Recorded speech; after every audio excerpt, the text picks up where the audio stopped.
Baseball's live commentary of the Nippon of Major League Baseball.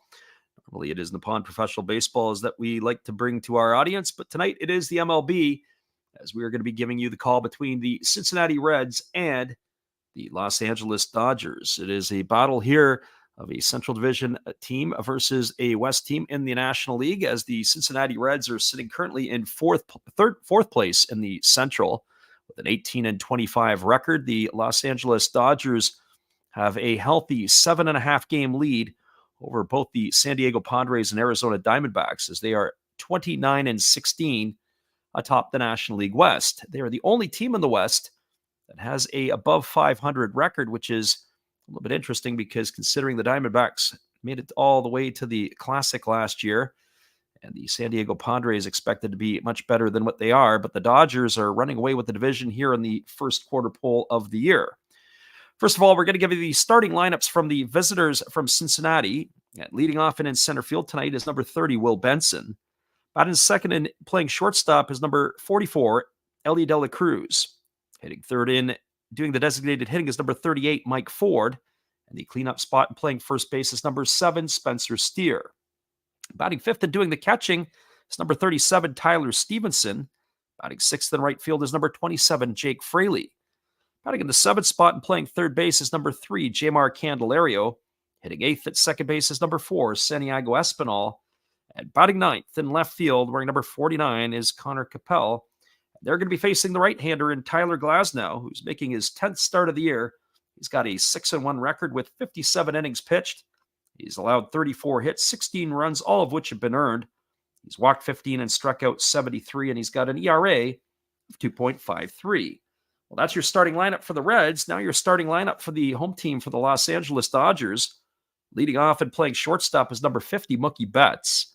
Batting second and doing the designated hitting is number 17, Shohei Ohtani. Hitting third at first base is number 5, Freddie Freeman. And the cleanup spot in right field is number 37, Teoscar Hernandez.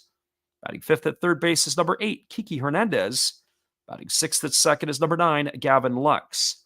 Hitting seventh in left field is number 3, Chris Taylor. Batting eighth in center field is number 33, James Outman. And batting ninth and doing the catching is number 15, Austin Barnes. And it is going to be Brent Suter who takes to the mound. Suter hasn't made a start in a couple of seasons, as he is in his first year with Cincinnati. He's worked 25 2/3 innings, 24 hits, 12 runs, 11 earned. He's walked 7 and struck out 23, and he's got an ERA of 3.86. We're looking back at some of Suter's numbers. He did start for the Brewers early in his career, but was better served in the back end of their bullpen. But he is getting the nod here tonight, and we are anticipating that he may be an opener, but we'll have to wait and see. Well, Glasnow has completed his warm-up tosses, and we're ready to get this one underway, as it'll be the top of the order in Will Benson, Elly De La Cruz, and Mike Ford to come to bat. And the first pitch is at 7:11 local time, a 96-mile-an-hour fastball that misses down for ball 1. Benson, a big fella, getting the start in center field tonight. He's batting 194 with 5 homers and 13 RBIs. And the pitch from Glasnow is a fastball that misses upstairs, and the count goes to 2-0.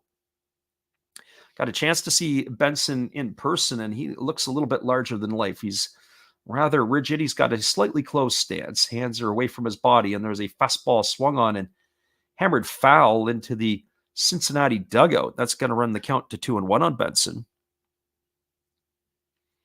Benson began his career with the Cleveland Guardian or Indian organization, now Guardian organization. Again, Glasnow ready to deliver again as the pitch is on the way. It is a breaking ball swung on. This ball is popped up, and this ball is going to hook into the seats well beyond the dugout at first base, and that's going to run the count now to 2-2 on Benson. Little early call for everybody tonight. Normally we do the NPB games, and we're glad you guys could join us. Reds Dodgers here, as we haven't added too many games to our MLB slate this year. This is number 1. There's a breaking ball that is swung on and fouled away, and the count remains at 2-2 to Benson. Benson, De La Cruz, and Ford here to face Glasnow in the first inning. And the right-hander holds to the set. Here comes the pitch. Fastball swung on. This ball's hit the deep right field. This ball's got home run written all over it, and it is gone. A 20-row home run into the seats for Benson. And that is going to put the Reds up 1-0 here. Absolute missile. It got out in a hurry. And so the Reds at an early 1-0 lead here against the Dodgers. As the big fella rounds the bases, he gets his high fives. That was a fastball that carved the plate right in half. And make no mistake about it, as Benson deposits that one into the seats, it is 1-0 here for Cincinnati. And that's going to bring up the shortstop, Elly De La Cruz. And for De La Cruz, he swings at the first pitch, and it's a fastball grounded up the middle past the glove of the second baseman, Gavin Lux. And that'll be a single here for De La Cruz. You're going to have to keep an eye on him. He can get around the base paths pretty good. That's going to bring up the designated hitter in Mike Ford. Ford this year batting 179, entering the game tonight with a homer and 3 runs batted in. He has bounced around a little bit throughout his career, but getting an opportunity here in Cincinnati as they throw over to first, and diving back in time is De La Cruz. De La Cruz has 26 stolen bases this year. He's very fleet of foot as he establishes his lead over at first. He pitches a fastball that misses down and away, and the count is quickly 1-0 to Ford. You see this sometimes with aces of teams or ball clubs, that they have to pretty much get ahead early. And as they get ahead early, they have to do that stuff, or the batters or the pitchers have to get ahead early.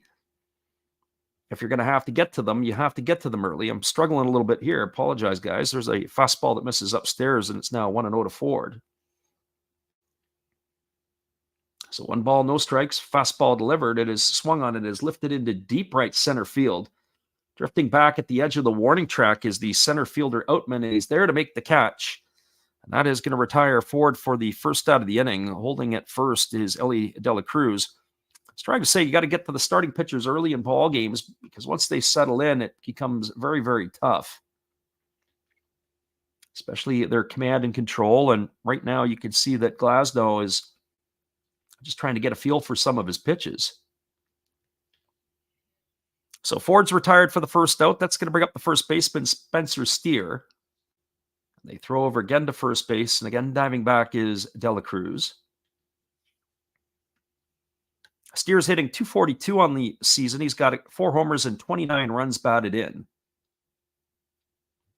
As the right-hander Glasnow delivers, it's a fastball taken inside for a strike. There goes the runner Cruz, and he's going to cruise into second base with a stolen base. Number 27 on the year for De La Cruz. And he's in scoring position. And that last pitch to Steer was taken for a called strike. So no balls and 1 strike to Steer.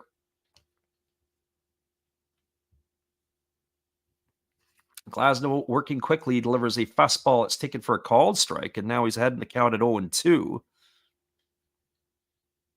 Tyler Stevenson waits his turn on deck. Cruz is very lanky and lean, and he's deceptively quick. Here comes the 0-2 pitch. Fastball taken at the knees for a called third strike. Steer stood there like the house by the side of the road. He watched it go by for out number 2. And that is going to leave it all up to the catcher, Tyler Stevenson.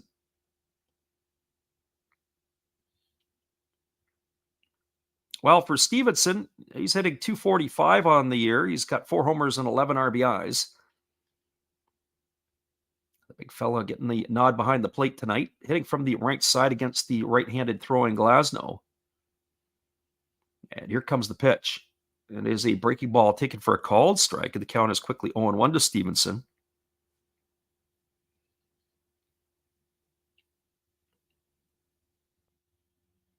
Stevenson has appeared in 34 games this year, mainly behind the dish. Here comes the 0-1 pitch. Fastball swung on. This ball is lifted foul into the seats, and Elly De La Cruz was on the move on the pitch. Runs the count now to 0-2 on Stevenson. I have to think with Tyler Glasnow on the hill, you're going to have to try to manufacture runs in different ways. And De La Cruz trying to do it with his legs here. 1-0, the Reds have the lead on the early home run by Will Benson.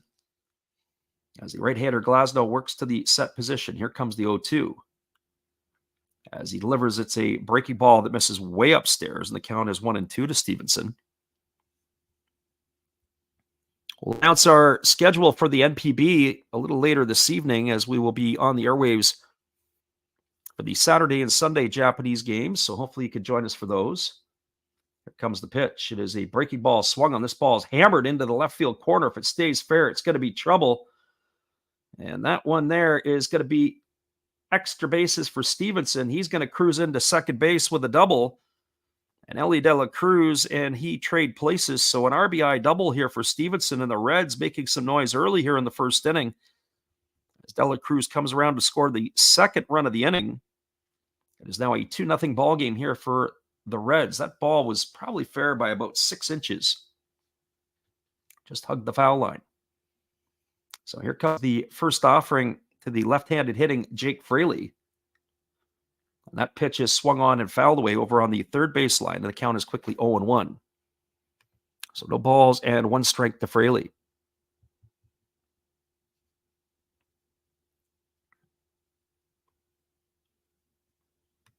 Glasnow ready to work again. There's a fastball swung on, and it's fouled away, this time down the right field line. Count is now 0-2. Fraley going line to line here against the starter Glasnow. So no balls and 2 strikes as the right-hander ready to go again. I have to say, I do like the pitch clock.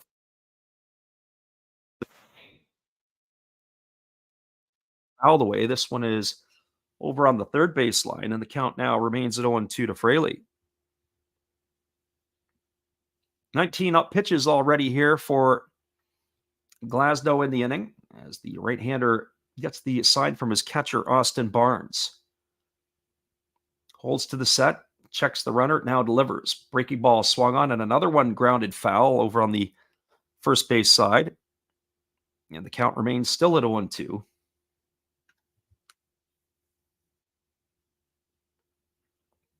Glasnow ready to roll again. He gets the sign from Barnes, his catcher. And here comes the 0-2 offering as the right-hander delivers. It's a breaking ball, waved that and missed.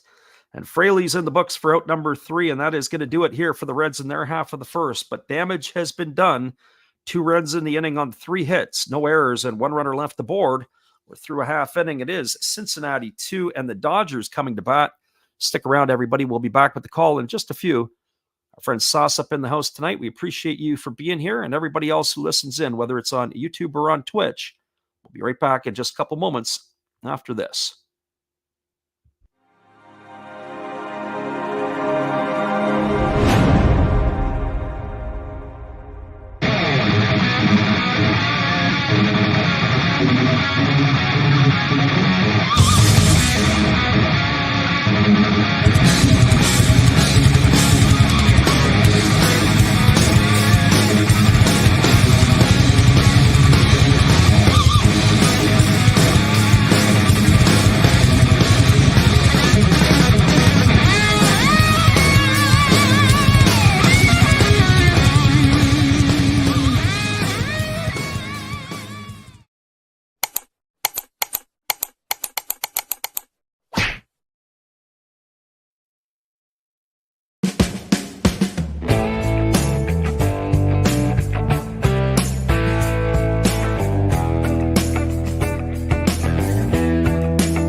Welcome back, everybody. It is going to be the Dodgers to come to bat here to face the left-hander Brent Suter. It'll be Mookie Betts, Shohei Ohtani, and Freddie Freeman to get things going here in inning number 1. A 2-0 uprising in the first inning for the Reds with a solo shot by Will Benson to lead off the ball game. And Ellie De La Cruz singled, stole second, and then was able to be driven home by a Tyler Stevenson double. That's how we got to the 2-0 lead. First pitch to Betts is a breaking ball taken for a called strike, and the count is 0-1. Suter is working very quickly. There's another breaking ball that misses down, and the count goes to 1-1. He wastes very little time. He gets the ball, and he is in hyperdrive. Here comes the offering. And it is a breaking ball swung on and missed, and Betts, off balance, runs his way out of the batter's box towards the first base dugout. And the count now goes to 1-2. So 1 ball and 2 strikes to Betts as the lefty ready to go back to work again. Gets that side from his catcher, Stevenson. Here's the 1-2. There's even a slower breaking ball that misses on the outside corner, and the count now goes to 2-2. Suter does have a 4-pitch mix. He relies on his four-seam fastball the most. There's a fastball swung on, chopped softly over to second. Charging hard is Santiago Espinal, and he throws to first, and that is going to retire Betts as they get him by a step. Ground out 4-3 for the first out of the inning, and that's going to bring up the designated hitter, Shohei Ohtani.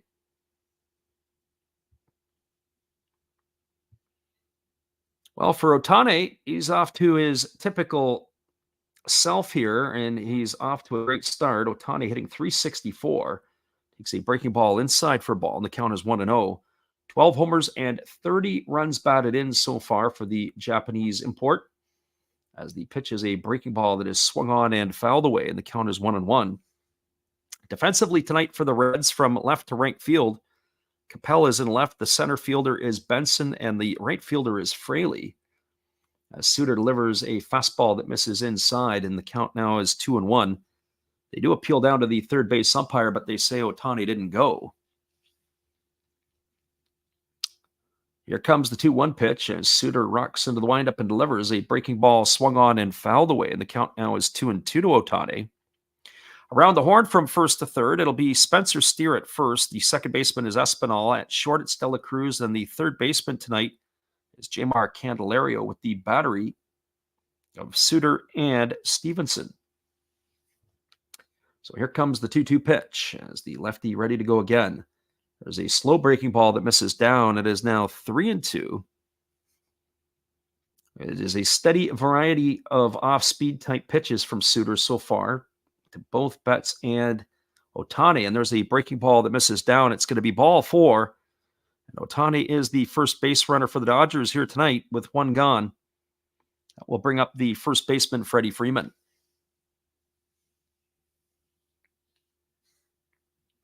And for Freddie Freeman, he's hitting .297 on the season with 4 homers and 24 runs batted in. Most teams would love to have those numbers in their lineup. And in this lineup here, Freddie Freeman is probably the 3rd or maybe 4th best hitter, as they throw over to first base, and getting back, standing up easily is Ohtani. We're just past the quarter pole in Major League Baseball, and the Dodgers are 1 game shy of the 30-win plateau. There's a breaking ball that swung on and missed. The count is 0-1 to Freeman.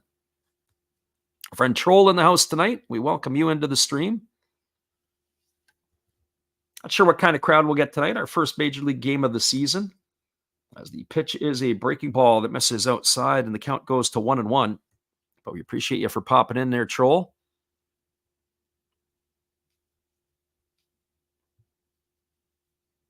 One ball and 1 strike to Freeman. Suter has a unique delivery. There's a breaking ball that swung on and it's lifted into the seats over by the third base dugout. The count now is 1-2. What I mean by a interesting delivery, he kind of hunches over. He holds his glove well away from his body. He's very quick with his leg kick and his delivery. A unique style for sure. Here's the pitch. It's a fastball that misses upstairs, and the count now goes to 2-2. Haven't really seen anything with regards to a fastball much faster than 86 miles an hour from the lefty. Everything but his body moves quick, and it probably gets up on the hitters in a hurry. There he throws over to first base, and the ball looks like it had hit Ohtani, probably got him in the calf. He's going to need a moment here to collect himself. Actually, it looks like it's in the back of the leg and the hamstring. Let's see that one again. Yeah, got him in the back of the hamstring there. The ball got away from the first baseman, Spencer Steer. but he was able to retrieve it easily. And that's where you got to keep your eye on the runner. He looks like he's in a bit of pain. That's probably where he'll take off on the next pitch. Here's the 2-2.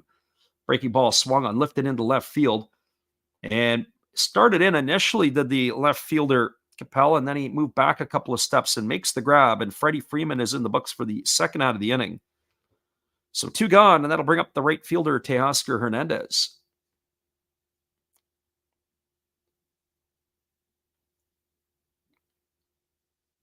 Well, for Hernandez, he's batting .243 on the season. He's got 11 homers and 36 runs batted in. And of those 11 home runs, 9 have come at Dodger Stadium. Well, there's our answer. The left-hander Suter was definitely the opener as he was brought in to face the first 3 of the night. We are going to get ourselves a pitching change. So hang tight, everybody. We'll be back in just a couple moments. It's going to be a right-hander coming in, and we will get that for you in just a few. Our friend Troll said he went for a steer home run. Well, if we would have had Will Benson, you would have been all right. Hang tight, everybody. We'll be back in just a few. Hello, this is Eric Fox, formerly of the Oakland A's and Texas Rangers baseball teams. If you want to learn about Japanese baseball, see Coach Fred of Last Raps Baseball. If you want baseball instruction, see Coach Fred. If you want to learn about golf, do not go to Coach Fred. Fred, what kind of club is this? At Last Raps Baseball, we know baseball.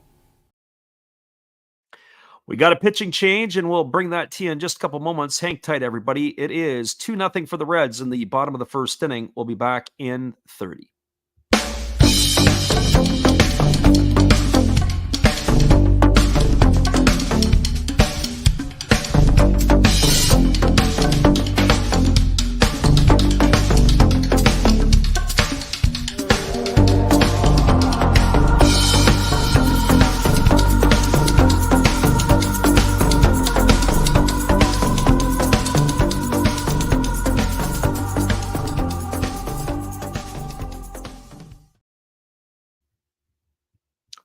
Welcome back, everybody. We do have a pitching change. It is going to be Emilio Pagan coming into the ball game. It'll be our first look at him here tonight as we get a chance as he's completing his warm-up tosses, and we'll be ready to resume the action. He has got a 2-3 record this year with a 4.67 ERA. He's only worked 17 1/3 innings. He's collected 27 strikeouts. As the right-hander holds at the belt, he kicks and delivers. There's a fastball swung on and missed. Down to second goes Otani, and he's got himself his 11th stolen base of the year. As Otani has taken second base, Teoscar Hernandez swung through that fastball. So Pagan is ahead in the count at 0-1.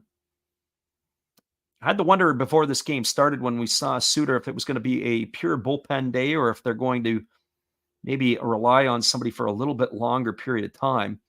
There's a fastball swung through and missed, and the count now goes to 0-2 on Hernandez. Pagan has bounced around a little bit throughout his career,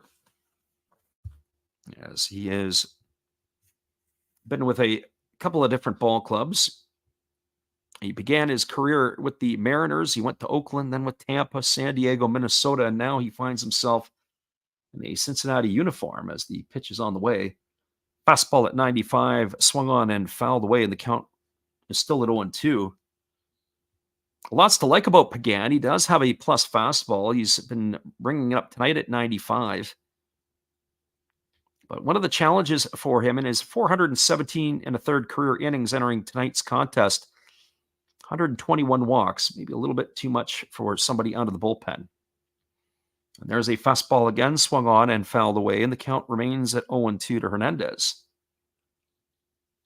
Some of his secondary pitches have also been called into question over the past few years. So does he have a pitch mix to be able to deliver to the batters that he's facing to keep them off balance? Here comes the 0-2 pitch again. And that's a breaking ball that is spiked into the dirt. A good stop there by Stevenson. Runs the count to 1-2 on Hernandez. First of a 4-game series at Chavez Ravine between these two ball clubs. As we said, Cincinnati languishing in fourth place, probably not where they expected to be. A lot of injuries and players that are not in their lineup regular. There's a fastball swung on. It is lined right to the glove of the second baseman, Santiago Espinal. And that is going to do it. He was shading Hernandez up the middle. And that is going to do it here as the former teammates end up combining that out. The line drive out by the former Blue Jay to the other former Blue Jay. So in the bottom of the first for the Dodgers, there was no runs, no hits, no errors. There was a runner left aboard. We're through one complete. Your score is the Reds 2 and the Dodgers nothing. Hang tight, everybody. We'll be back in just a few at the top of the second inning when we return. Appreciate you guys for jumping in with us tonight on the Last Drops Baseball YouTube channel.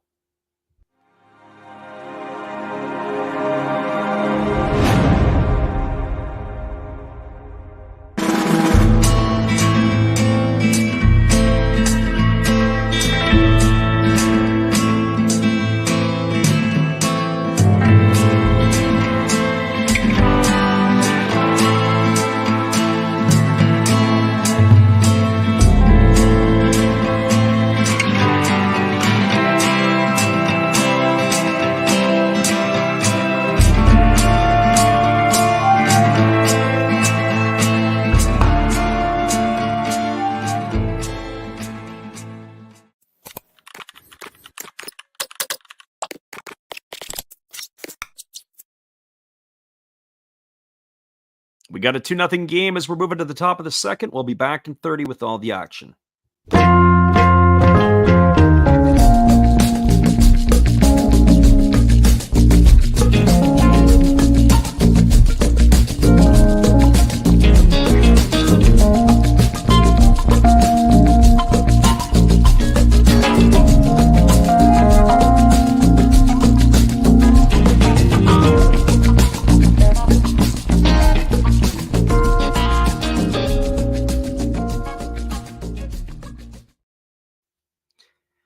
Welcome back, everybody. It is going to be the 7, 8, and 9 hitters to come to bat for the Reds here in the top of inning number 2. That means Jmar Candelario, Santiago Espinal, and Connor Capel to face the righty Tyler Glasnow, who delivers a first pitch fastball that is scorched foul into the netting down the right field line, and the count is quickly 0-1 to Candelario. Candelario batting .230 on the year. He's got himself 4 homers and 17 RBIs, but he's going to have to go get himself a new piece of lumber as that pitch there broke the bat that he was using. And now he'll restart it again. Probably sad to see that one go. That was a pretty good swing if he could have straightened it out. Some pretty hard contact here off of Glasnow so far in the first inning plus tonight. So no balls and 1 strike to Candelario as the right-hander faces the switch hitter who's batting from the left side here. As Glasnow works to the set, and now Candelario has asked for time as he steps out of the box. Not sure what that was all about. He looked a little frustrated. I don't know if that was because there was an insect or something that was near him. So no balls and 1 strike as Glasnow kicks and delivers. There's a breaking ball that he check swing fouls over on the third base side. The count is now 0-2. Defensively tonight for the Dodgers, from left to right field, it is Chris Taylor in left, Outman is in center, and Teoscar Hernandez is in right. As Glasnow works to the set position, and here comes the 0-2 offering. Kicks and delivers a breaking ball that misses upstairs, and the count goes to 1-2. Around the horn from first to third, Freddie Freeman is at first, Gavin Lux is at second, the shortstop is Mookie Betts, with Kike Hernandez getting the start at third tonight. As Glasnow delivers, it is a breaking ball swung on. It is softly lined over the second baseman, and Gavin Lux picks it off the dirt to retire Candelario for the first out of the inning. Goes in the books as a line drive to 4 for out number 1. And that'll bring up the second baseman, Santiago Espinal. The only thing we left there was the battery. Of course, it's Glasnow pitching and Austin Barnes behind the plate tonight. So here comes the first pitch from Glasnow. It's a fastball at 96, swung on and fouled away. Count is 0-1 to Espinal. So no balls and 1 strike. Espinal batting .230 on the, an even .200 on the season with 2 homers and 14 RBIs. He was acquired late in spring training with a deal from the Toronto Blue Jays, as there's a breaking ball missing outside, and the count goes even to 1-1.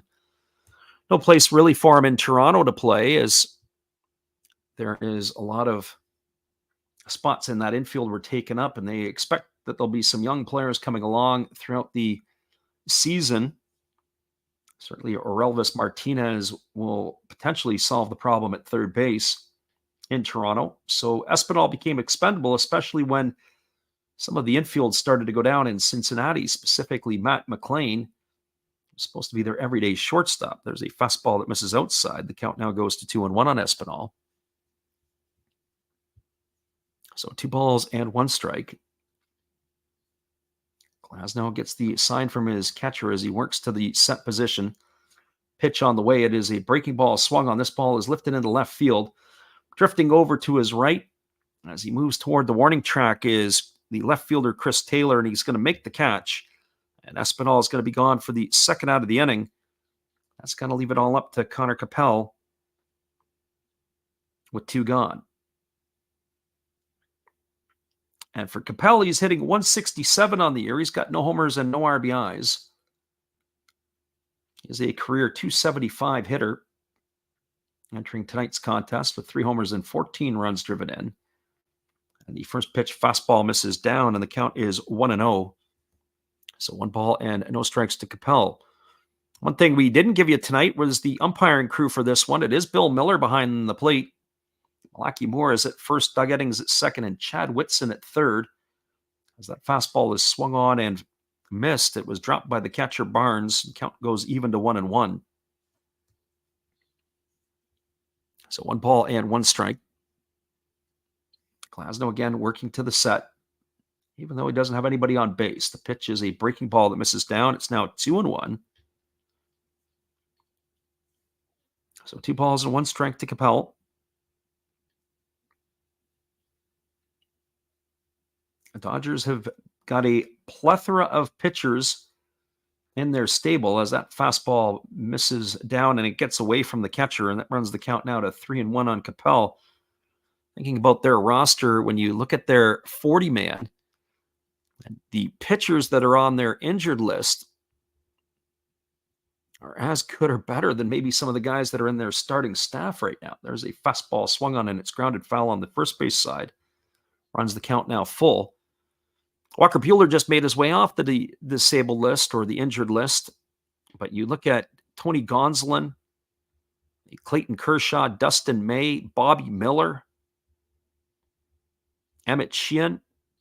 There's 5 right there that might be as good or better than the 5 they have right now. And then you take Ohtani out of the equation. So there's a fastball chop foul over on the first base side. If you included him there, pitching staff is, as we said, maybe better than the one that's currently healthy.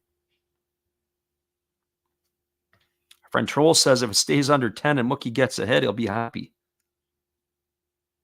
I'd be shocked if it got north of 10, although I would have to say that I would have had the Dodgers scoring some runs tonight. There's a breaking ball swung on. This ball is going to be hooked foul into the netting down the right field line, and the count remains at 3-2 to Capel.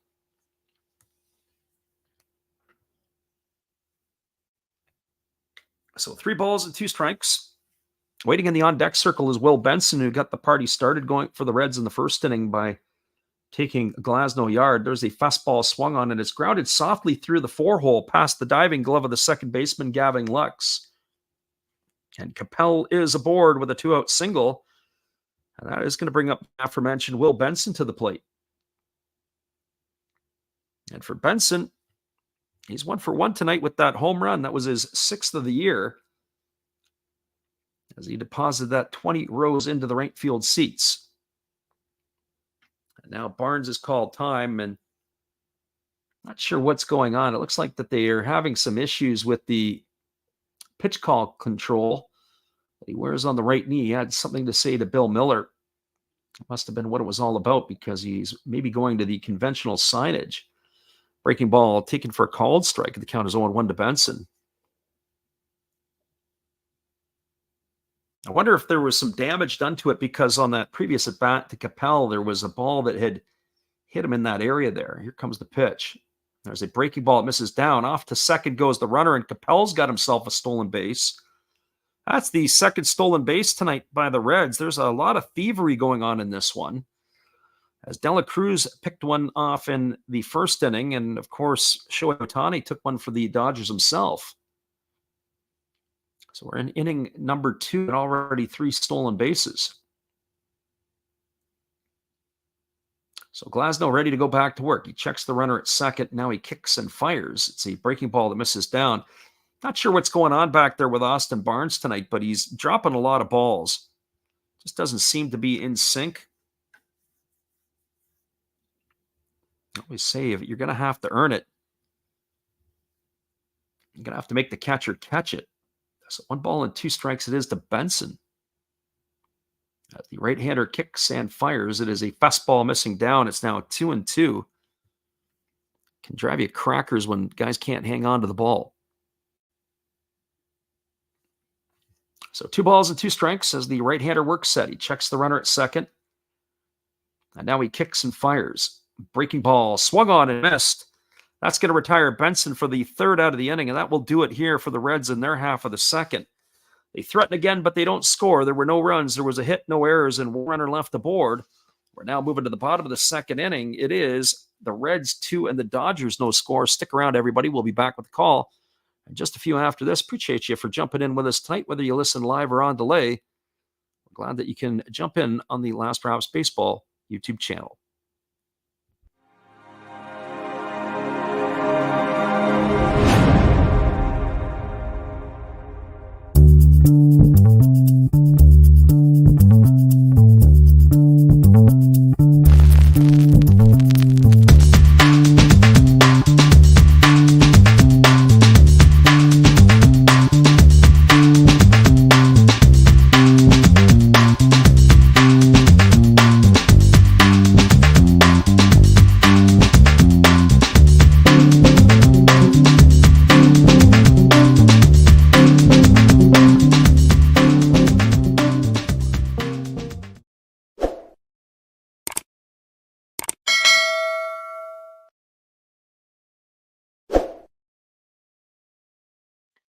We got a score line at 2-0 for the Reds over the Dodgers. We'll be back in just a few with all the action. Well, you've got to have an ace in the hole, a little secret that nobody knows. Life is a gamble, a game we all play, but you've got to save something for a rainy day. You've got to learn to play your cards right if you expect to win in life. Don't put it all on the line for just 1 roll. You've got to have an ace in the hole.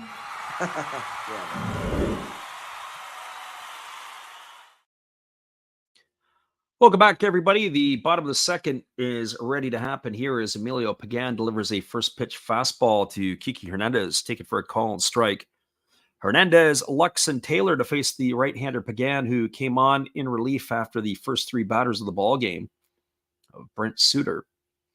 As the right-hander kicks and delivers, it is a breaking ball that misses down. The count is 1-1. Hernandez batting .220 on the season, a couple of homers and 7 RBIs. Had a brief tour away from Los Angeles as he spent time with the Red Sox organization, but he really seems to play well in Los Angeles as he swings at a breaking ball and misses, and the count now goes to 1-2. So 1 ball and 2 strikes. Again, as we said, it bounced around a little bit with a number of different organizations, but you have to like his fastball. He's got a lot of life on it. As the 1-2 pitch is ready to come here to Hernandez. As he kicks and fires, it's a breaking ball that misses down, and the count is 2-2. One thing I will say, though, there isn't maybe enough sometimes difference in his fastball speed. They often say between the fastball and the changeup, you want to have about a 10-mile-an-hour difference.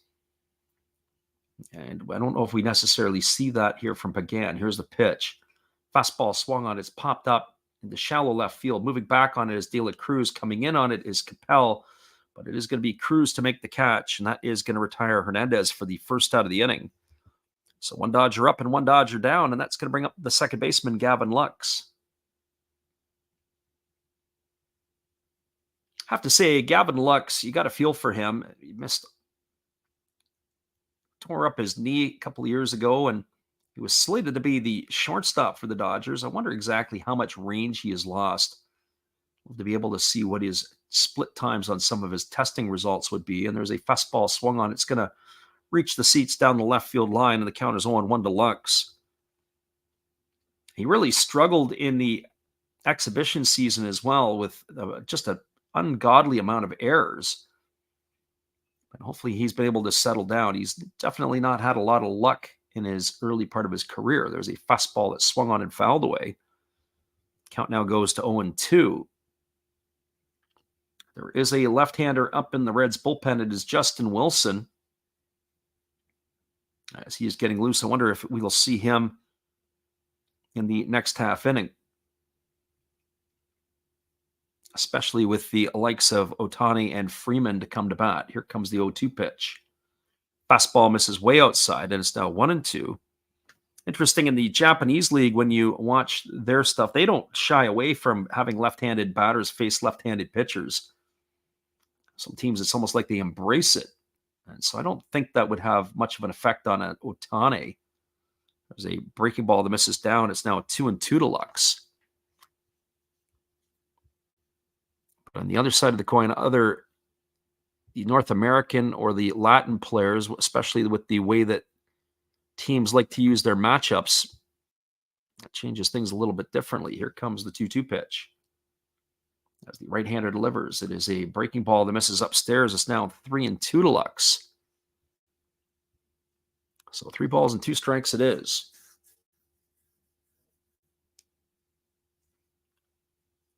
Lux waggling the bat, waiting on the offering from Pagan, who holds to the set. Kicks and delivers. And there is a off-speed pitch. It's a changeup that swung on and missed. And Lux goes in the books for the second out of the inning. He's retired for out number 2, and that's going to bring up the left fielder, Chris Taylor.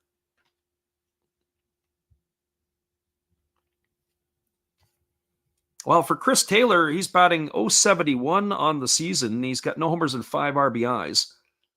4 for 56 in 25 games. He's played in just over half of the ball games. There's a fastball swung on and fouled away, and the count is quickly 0-1.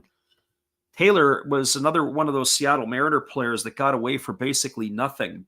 Taylor was a shortstop who came up, and I think of the other player being Ketel Marte, who they gave away to the Diamondbacks. I say gave away. They got a little bit of a return, but Marte has certainly played himself into MVP contention in a couple of the years at the Arizona Ball Club. Here's the 0-1. It's a breaking ball that misses upstairs, and the count is 1-1. But Taylor's versatility, the ability to play in the infield at second, short, and third, and all around the outfield, has been a super utility in many different ways for the Dodgers. Here's the 1-1. Fastball swung on. This ball is lined into right field, and that's going to get down in front of the right fielder, Jake Fraley, and Taylor is aboard with a 1-out single. That is going to bring up the center fielder, James Outman. And speaking of players that are not enjoying the season as much as he'd like, Outman would be one of those. He was off to such a huge start last year to begin his career, and he has struggled out of the gate here in 2024. He's batting .151 with 3 homers and 10 runs driven in.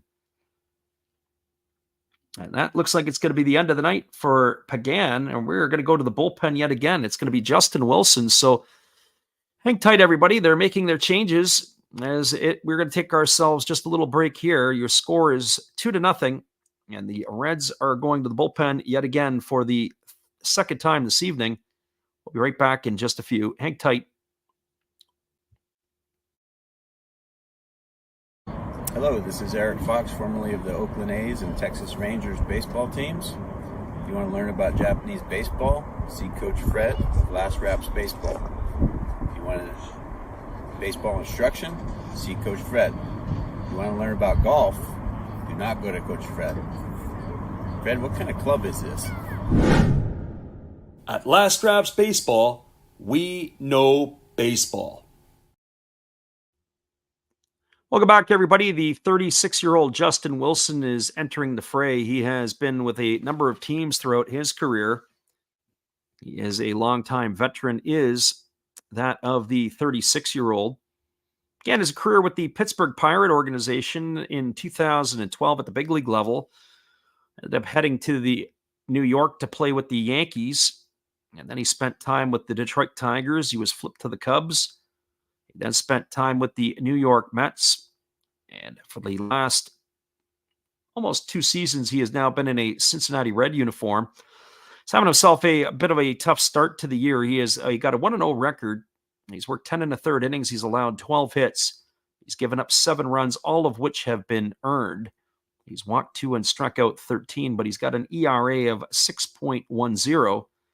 But Wilson will be taking over here, and he's going to be in line to face James Outman with 2 gone and a runner at first in the second inning. So I wonder what also to the strategy that the Cincinnati management have here for their players and how long he'll last. I wonder if he stays in to get through to at least Freddie Freeman. So here comes the first pitch to Outman, and it is a fastball swung on and missed. The count is quickly 0-1. So no balls and 1 strike. And I also have to wonder at some point if they're going to extend somebody or give somebody some long innings. And if I had to guess on that, it would probably be Nick Martinez would be the guy. Here comes the offering. It's a fastball that catches the outside corner. It's 0-2 to Outman.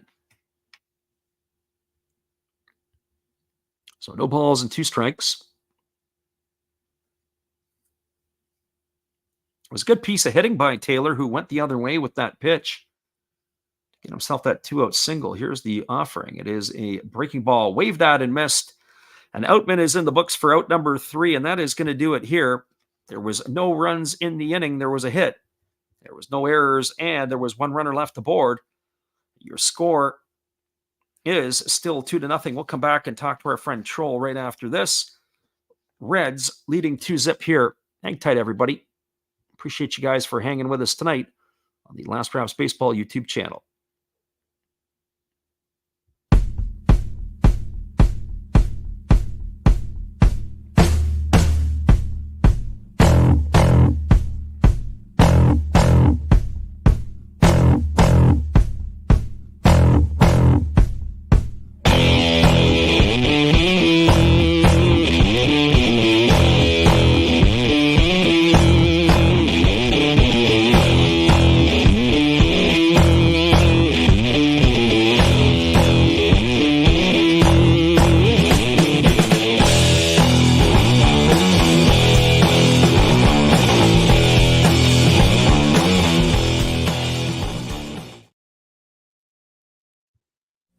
Hello guys, thank you for joining Freddie here on his baseball game.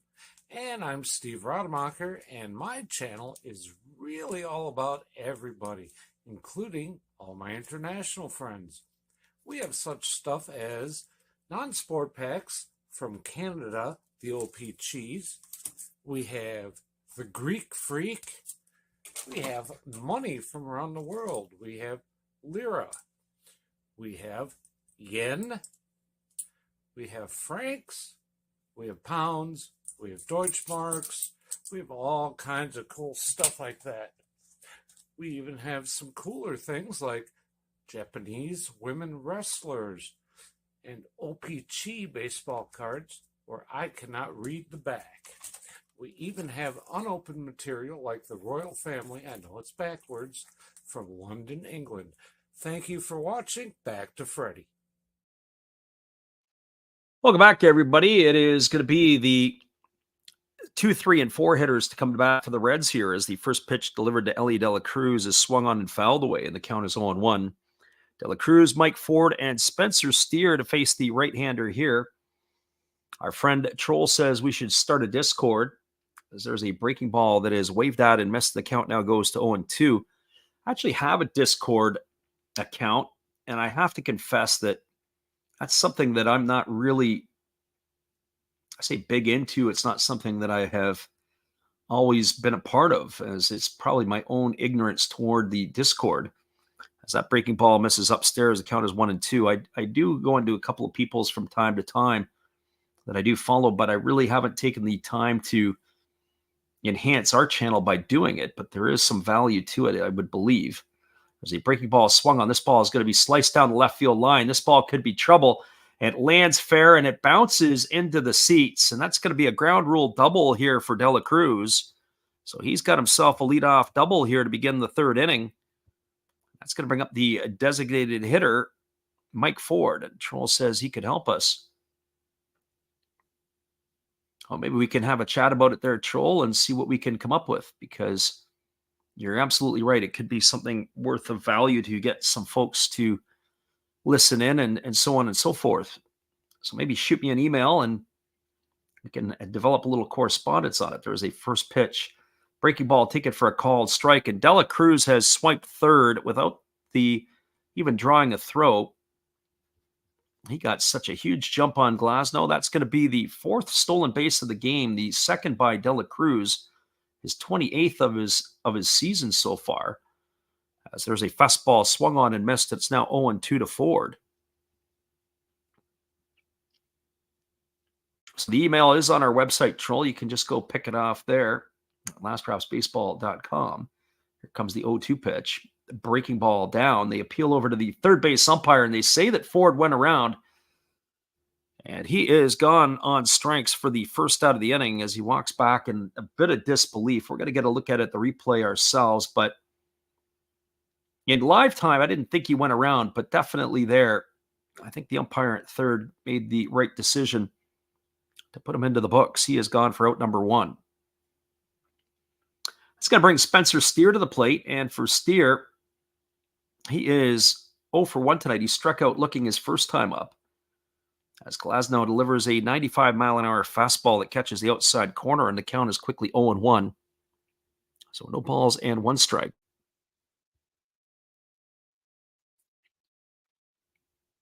Glasnow holding himself to the set position. Here comes the pitch. It's a fastball at 96 that misses way upstairs, and the count runs even to 1-1. So one ball and one strike. More importantly, as we said, this is our first MLB game of the year. Normally we do the late night stuff with the NPB. We will post up our games for this weekend as we'll be on the air Friday and Saturday North American time late night. As that fastball is swung on and lifted into the seats foul over on the third base side. The count goes to 1-2. But we'll get ourselves in the saddle to try to do some more Major League games. We know we had a few people that were asking us. I know Troy, a couple of the Troys who come into our stream, that were asking, are we going to be on the airwaves this year? And we're trying to get a few more done. There's a fastball swung on and missed. And that is going to retire Spencer Steer on strikes. He's gone for the second out of the inning. And by our count here, that is the fifth strikeout of the night, Tyler Glasnow.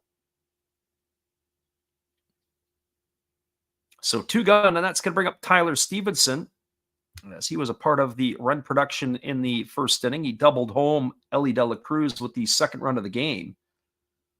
And the first pitch on the way is a fastball taken for a called strike, and the count is quickly 0-1.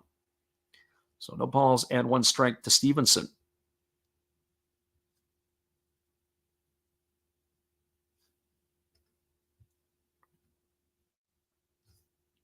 Digs himself back in, ready to go again. Runner at third, De La Cruz. And here comes the 0-1 as he kicks and fires. That ball is swung on. It is lined softly into right center field, and it's going to get down for a base hit. And in the score is De La Cruz with the third run of the game for the Reds. And that is the second RBI of the night for Tyler Stevenson. He's got himself a single and a double now, but he's got, more importantly, 2 runs batted in, and that's going to bring up the right fielder, Jake Fraley. I have to say, Stevenson did a pretty good job there. He stayed inside the ball, went the other way with it. As the first pitch to Fraley is swung on and fouled away, and the count is quickly 0-1. Fraley 0 for 1 tonight. He struck out his first time up. He's been enjoying himself a nice season so far. As the right-hander Glasnow ready to go back to work. Checks the runner at first, now delivers. Breaking ball waved at and missed. Now the count goes to 0-2 to Fraley. So no balls and 2 strikes. Reds have a 3-0 lead here in the top of the third over the Dodgers. As our right-hander Glasnow holds set, now delivers. Breaking ball, waved at and missed, and in the books for the second time tonight goes Jake Fraley. He's gone for out number 3, and that's going to do it here in the third inning for the Reds. They got another run as they add to their lead. 1 run on 2 hits, no errors, and 1 runner left aboard. We're moving to the bottom of the third inning. Your score is the Reds 3, the Dodgers no score. Stick around, everybody. We'll be back with the call of bottom number 3 when we return after this. Appreciate you guys for hanging out with us tonight on the Last Raps Baseball YouTube channel.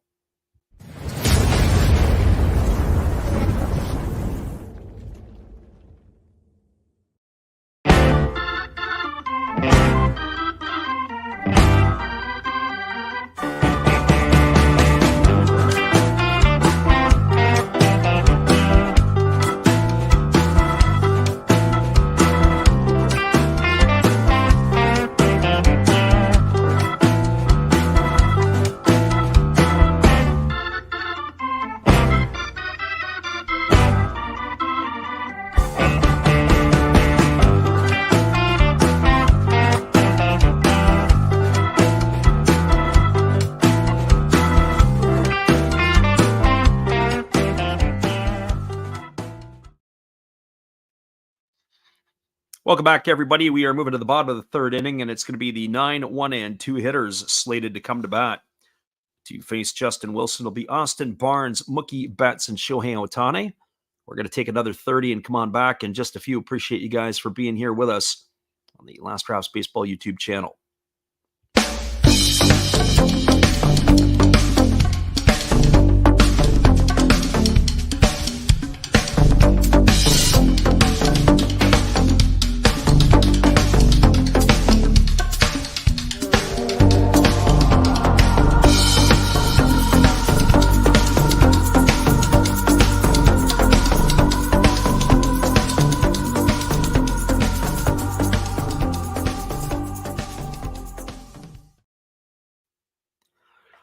Welcome back, everybody. It is going to be a pitching change. It's going to be Nick Martinez coming in, and that was our projection of who we think is going to be here for a while. 10th appearance of the year. He's got a 4.86 ERA. As the first pitch is a fastball that misses down and away, and the count is quickly 1-0 to Barnes. 4th pitcher used here tonight, but we anticipate Martinez will be around here for a little bit. He has a cutter, a changeup, a 4-seam, and a sinker that he uses quite a bit. And there is a breaking ball taken for a called strike. The count goes to 1-1 on Barnes. Nick Martinez came back to North America after a tour in the Japanese League with the Hokkaido Nippon Ham Fighters and the Fukuoka SoftBank Hawks. As that breaking ball is waved on and missed, and the count goes to 1-2. Came back with the San Diego Padres, and he was used as a bit of a swingman. He was in and out of the bullpen. He can give you some innings. And here comes the 1-2 offering as he rocks into the windup and delivers. Fastball at 93 that misses upstairs. Much like Brent Suter, he really has a very active and quick lower half. And the ball does explode out of his hands. Here comes the 2-2 pitch. And there is a breaking ball swung on. It's chopped over to third. Candelario fields it. He throws to first. That's going to retire Barnes on a ground out 5-3 for the first out of the inning. So 1 up and 1 away, and that'll bring up the shortstop, Mookie Betts. And our friend Troll is asking for Mookie to hit, and you might have your request answered here in short order. So Betts waggling the bat as he waits here on the offering from the right-hander Martinez, and it's a breaking ball that drops in for a called strike. The count is quickly 0-1. So no balls and 1 strike to Mookie. Right-hander Martinez rocks and fires. It's a fastball that misses down, and the count runs even to 1-1. You listen to us live on YouTube or on Twitch. You can find us on both platforms. But YouTube is our main deal. Here comes the 1-1 pitch.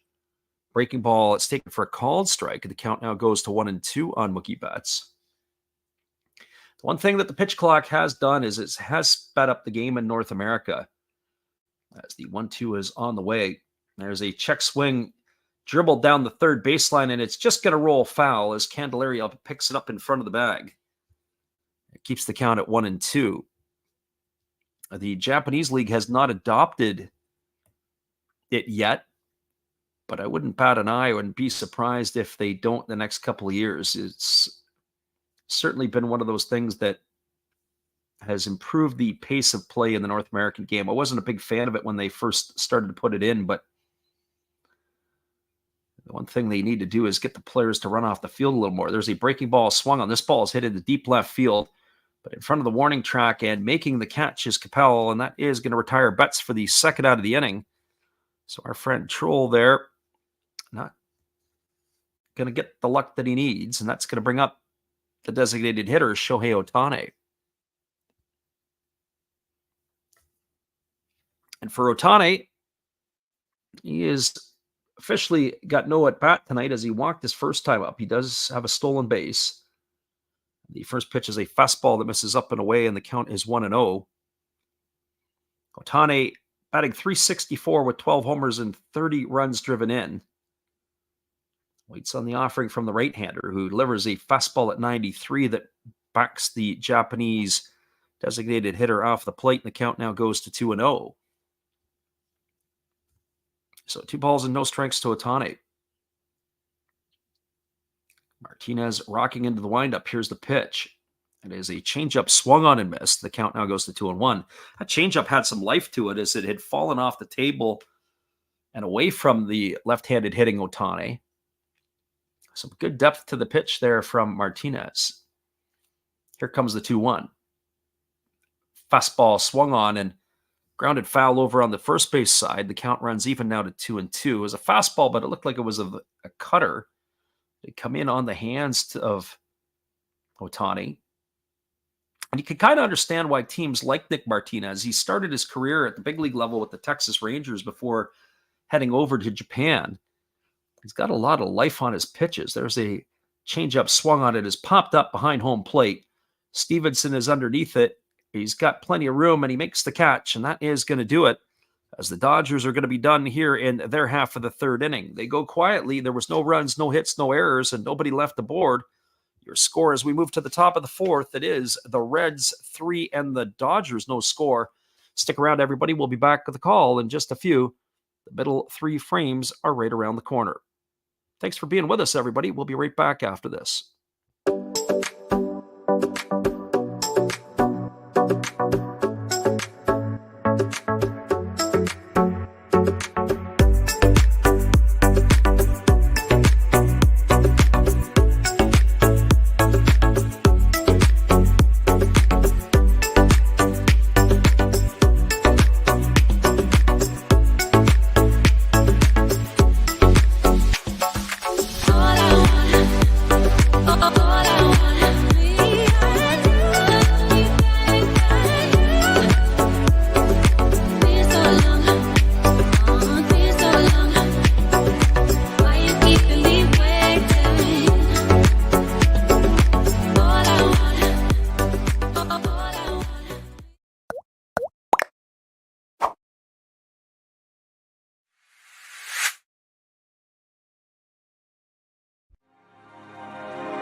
Welcome back, everybody. It is going to be the 7, 8, and 9 hitters to come to bat.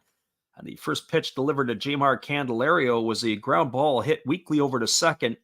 Ranging to his right was Gavin Lux, and he threw a one bouncer over to first where the first baseman, Freddie Freeman, had to pick it out of the dirt.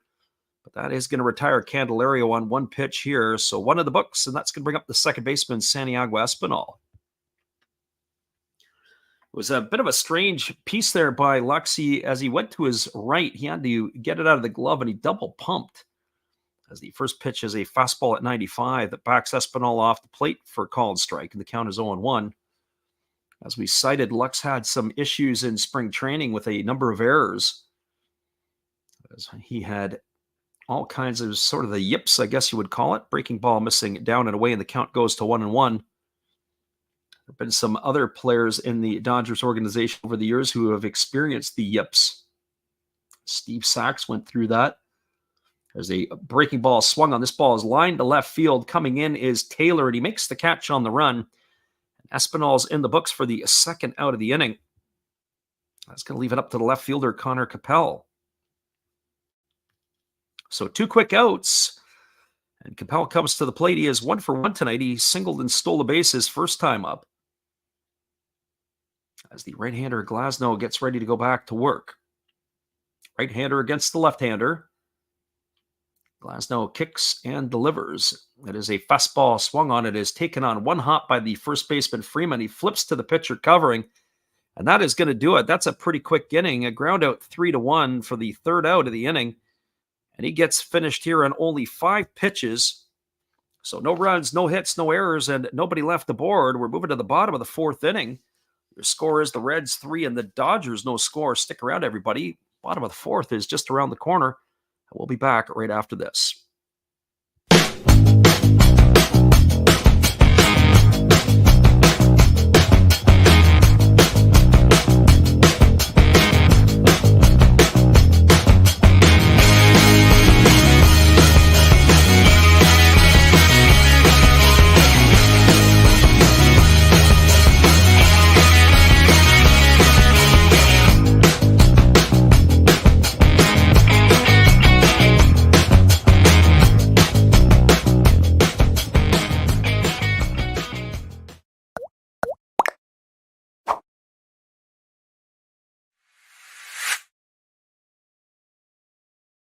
We're moving to the bottom of the 4th inning. It is 3-0 for the Reds over the Dodgers. Stick around, everybody. We'll be right back after these tunes.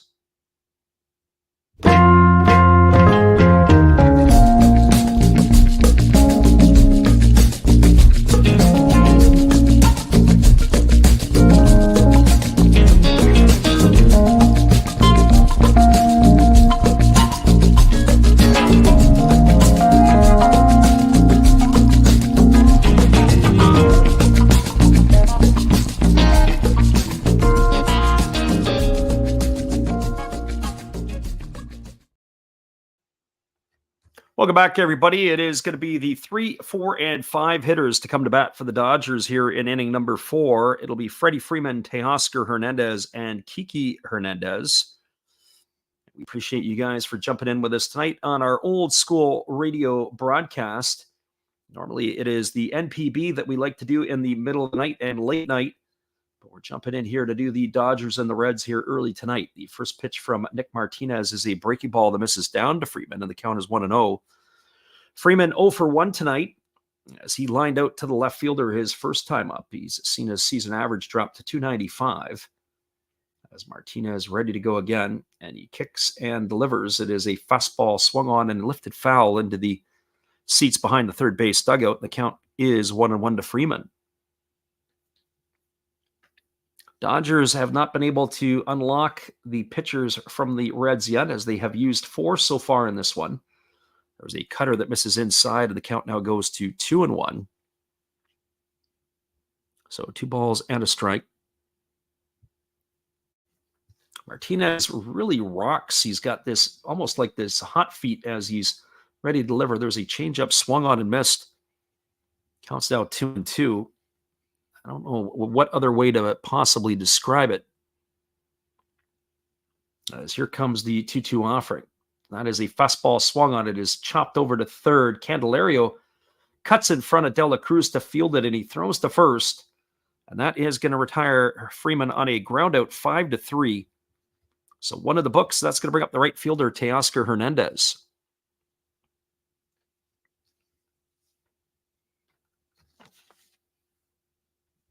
Reds have out-hit the Dodgers 6-1 so far in this one tonight. Dodgers have only had a couple of base runners, the walk to Ohtani and the single by Taylor, as the breaking ball drops in for a called strike, and the count is quickly 0-1 to Hernandez.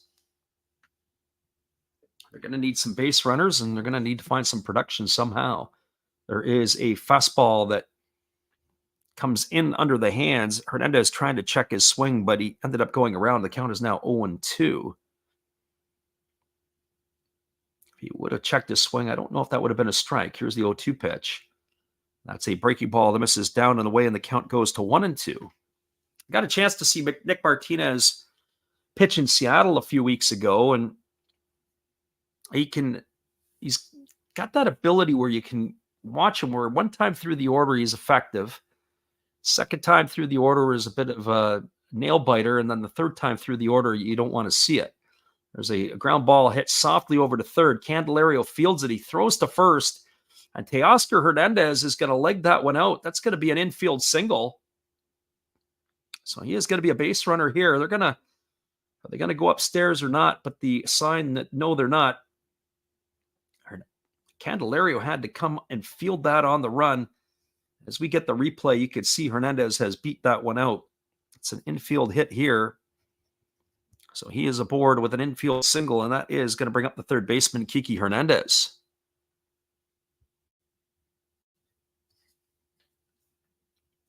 And for Hernandez, the first pitch is a breaking ball swung on. It is popped up over on the third base side. It's playable.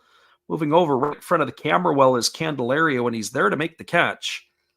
And that is going to retire Hernandez for the second out of the inning. So Kiki Hernandez in the books for out number 2, and that is going to bring up Gavin Lux.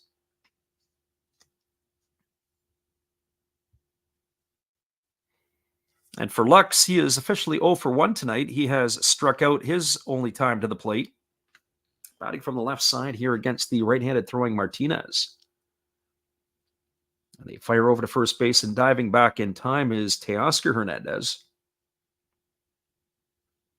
I have to say, Teoscar Hernandez, sometimes when he was at the Toronto Blue Jays, would get some knocks for his defensive play, but you can't fault his hustle down the line there, as he was able to leg out that single.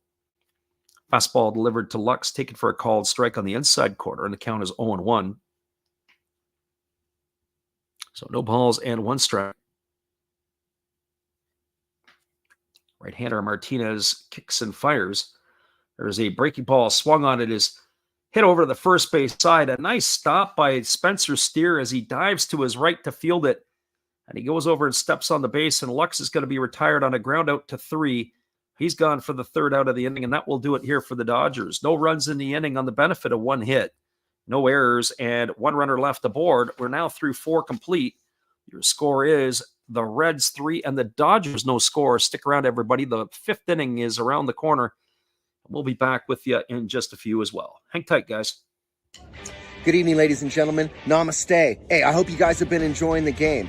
My name is Hollis. I've got a YouTube channel called Another Hollis Build. I love baseball cards. I open up brand new product for you guys. I open up old stuff. I do breaks. I do auctions. All kinds of stuff concerning baseball. I'm Friars faithful, Padres to the end. I also love Garbage Pail Kids and my animals. I have a ton of animals. It's like a mini petting zoo here around my house.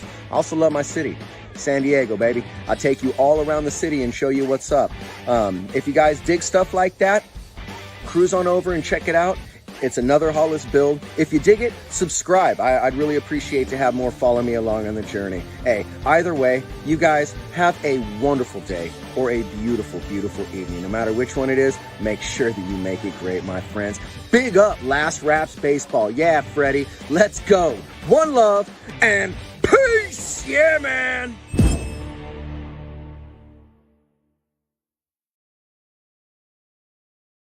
We got a 3-0 Reds lead. We're moving to the top of the 5th inning. We'll be back in 30 with all the action.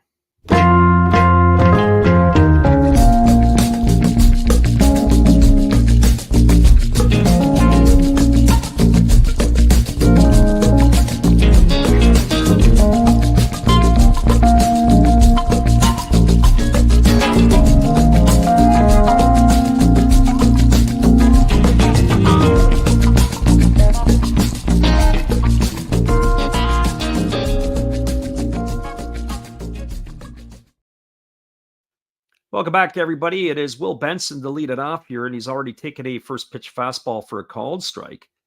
Now there's a breaking ball delivered that misses upstairs, and the count goes to 1-1. Benson got the game going early tonight with a solo shot to lead off the ball game. He is 1 for 2 as he has the home run and a strikeout in his 2 trips to the plate. As Glasnow kicks and delivers, it's a breaking ball that is waved at and missed. The count now goes to 1-2. As I mentioned before, he is kind of an imposing figure, this Benson. He's a pretty thick guy. He does stand at 6'5" and 230. There's a fastball swung on and fouled away, and the count remains at 1-2.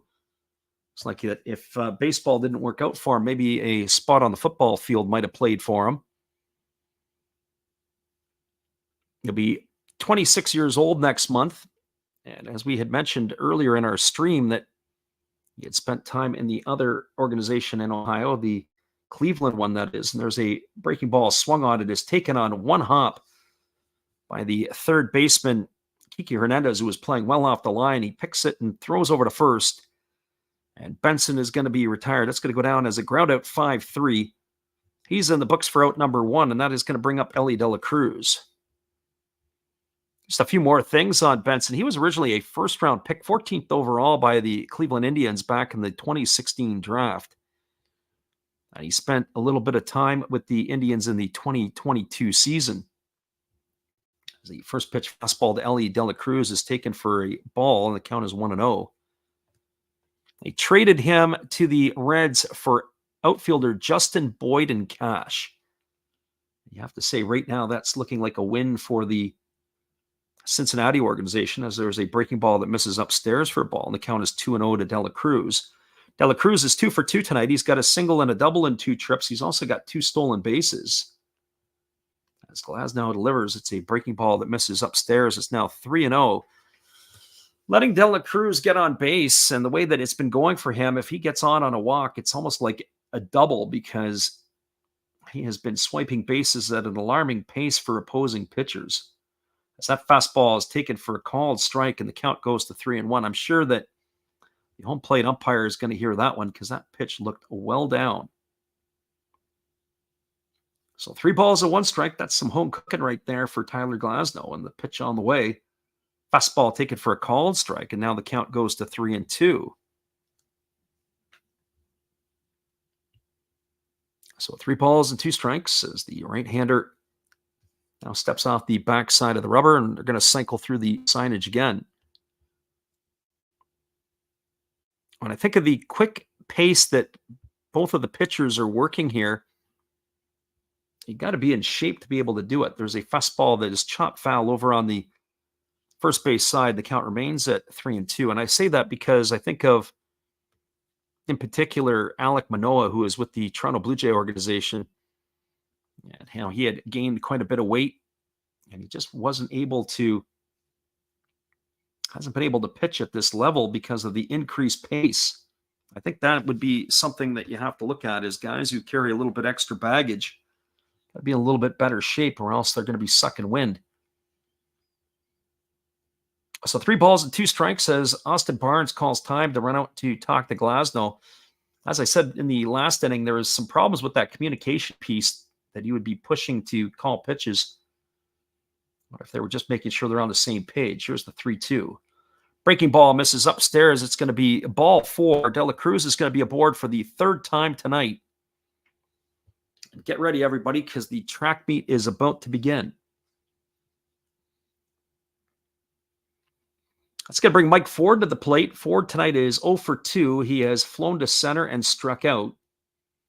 He's seen his season average drop to 167. He does have a homer and 3 RBIs. The big fella has a very open stance. They throw over to first base, and getting back easily is the base runner, De La Cruz.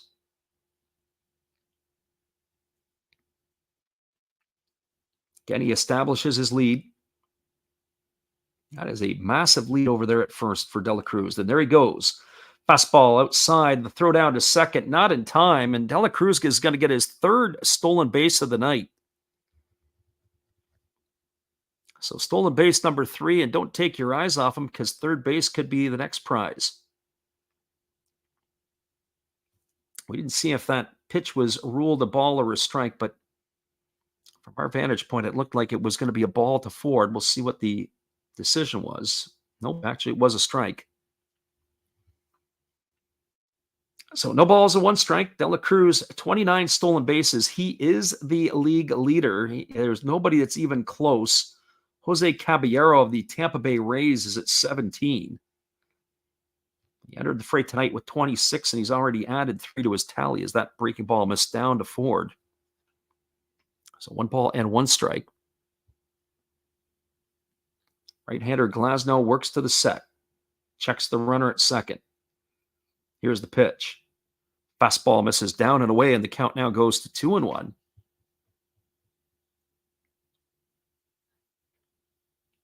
Fun to watch, Ellie De La Cruz. I was thinking about him earlier today, and I said, what's the difference between him and Ronald Acuna Jr. other than size? There goes the runner again. It is a breaking ball swung on and missed, and he's going to get third as well. He did slide off the base, but they weren't able to apply the tag, and that's going to be another stolen base here for De La Cruz. That's number 4 on the evening. The first player in the MLB to get to 30 this year. Oh, he's making it look easy. I have to say, if there's one rule that I do kind of like, I guess, and that would be, it's not the extra inch or whatever on the bases, but it is that they're holding the amount of throws that they could come over. It's opened up the running game big time. There's a fastball that misses down, and the count is now 3-1 to Ford. So Ellie De La Cruz just putting on a running clinic. I wonder where it's going to stop for him. I would think that he's got to be approaching he'll approach the 100 stolen base mark this year if he can stay healthy. Now time is called it as the umpire Bill Miller steps out from behind the plate. Looks like something was going on down the left field line. Dodgers have action in the bullpen as Alex Vesia is up and throwing. As the right-hander Glasnow already at 82 pitches here in the 5th inning. The pitch on the way is a changeup that's taken for a called third strike. And Ford is going to walk back to the dugout. That was a changeup right at the letters. And he is going to be gone here for out number 2. It's going to leave it up to the first baseman, Spencer Steer. And for Steer tonight, he has not been able to figure out Glasnow yet. He has struck out looking, and he has struck out in his 2 trips. The first pitch from the Dodger right-hander is a fastball that swung on and missed. The count is quickly 0-1. I started to say about De La Cruz in my comparison to Ronald Acuna Jr. Now, the difference right now, I would say, has to be the batting average. That Acuna Jr. over his career has been better at getting on base with regards to putting balls in play. But if De La Cruz can pick up his average 40 or 50 points, he is going to be right there in that conversation with Acuna. Here comes the 1-1 pitch. Fastball misses down. It's now 2-1 to Steer. I'd be curious to see how it plays out for De La Cruz. I was concerned a little bit last year when he first came up. There was all kinds of electricity around him, and then his batting average fell off a little bit. Here's the 2-1. Fastball swung on and missed. It's now 2-2 to Steer. Because he's got all the tools. I don't know if I like him as a shortstop or not, but certainly when he fills out moving over to third base, he can lock down that position for many years to come in Cincinnati. Here comes the 2-2 pitch. Fastball swung on. It's going to be lifted foul down the right field line, and the count remains at 2-2. We will post our schedule up after the game tonight, but we'll be on the airwaves for 2 games in the NPB this weekend. Both of them will be 10 o'clock starts. We're leaning towards the Chiba Ball Club and giving the call on the Marines and the Fighters. There's a breaking ball swung on. It is swung and missed. It gets away from the catcher. It goes all the way to the backstop. De La Cruz is going to come in on the wild pitch. We're going to see if there was a tip on that or not. But as we said before, Austin Barnes is not having a stellar Gold Glove night behind the plate. Lots of drop balls. That one there was in the dirt. He tried to backhand it. And it ended up going all the way to the backstop. So that's going to be a strikeout and a wild pitch as the ball was in the dirt that allows Steer to get the first base. And Elliot De La Cruz has come in to score the 4th run of the ball game for the Reds. That is going to bring up the catcher, Tyler Stevenson. And they throw over to first base, and diving back just barely in time is the runner Steer. For Stevenson tonight, he's 2 for 2. He's got a single, a double in 2 trips. He's also knocked in a pair of runs. As the right-hander Glasnow kicks and delivers a fastball that misses down and in, and the count is 1-0 to Stevenson. No change in velocity right now for Glasnow. He's still bringing it up at 95, but he's now reached the 90-pitch threshold. Here comes the 1-0. Pitch on the way. Fastball taken for a called strike, and the count is 1-1 to Stevenson.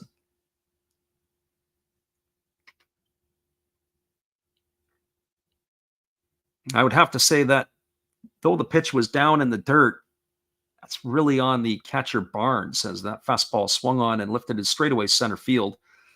Moving over to his right is Outman. He makes the catch, and that will retire the Reds here for the 3rd out of the inning. There was 1 run in the inning as De La Cruz scored on the wild pitch, but he manufactured that run with his legs as he stole 2nd and 3rd. There was no hits, no errors, and there was 1 runner left aboard. We're moving to the bottom of the 5th. Your score is the Reds 4, the Dodgers no score. Stick around, everybody. We'll be back in just a bit with all the action. Appreciate you guys for jumping in with us tonight on the Last Rouse Baseball YouTube channel. We'll be back in just a few.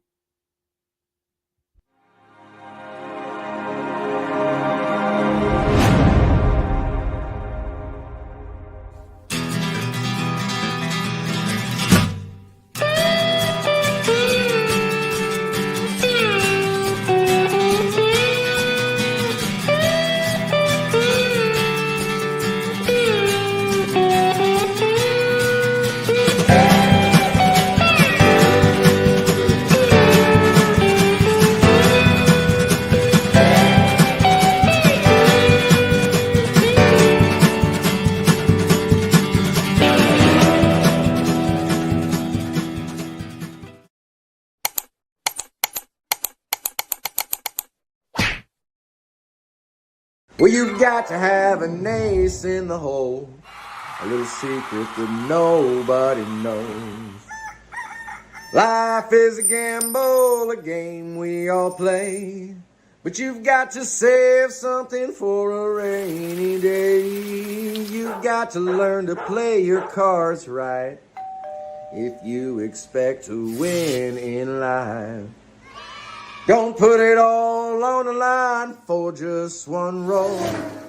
You've got to have an ace in the hole.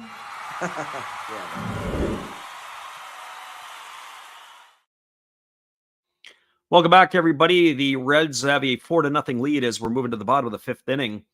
It is Nick Martinez still on in relief here, as he's going to be set to face Chris Taylor, James Outman, and Austin Barnes. It is the 4th pitcher used by the Reds. The Reds began with Brent Suter, who faced the first 3 batters of the ball game. He turned it over to Emilio Pagan, and then it went to Justin Wilson. And then it has been Nick Martinez for innings 3 and 4.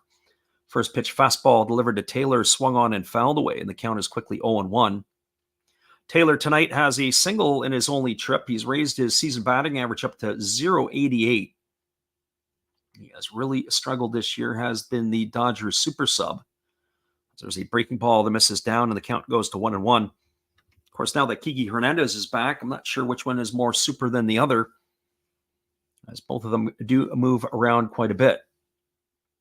Here comes the 1-1 pitch as Martinez rocks on the delivery. It's a fastball swung on, grounded over to third. Candelario has been flashing the leather tonight. He scoops it, he throws to first, and that's going to retire Chris Taylor on a groundout 5-3. He's in the books for the 1st out of the inning, and that'll bring up the center fielder, James Outman.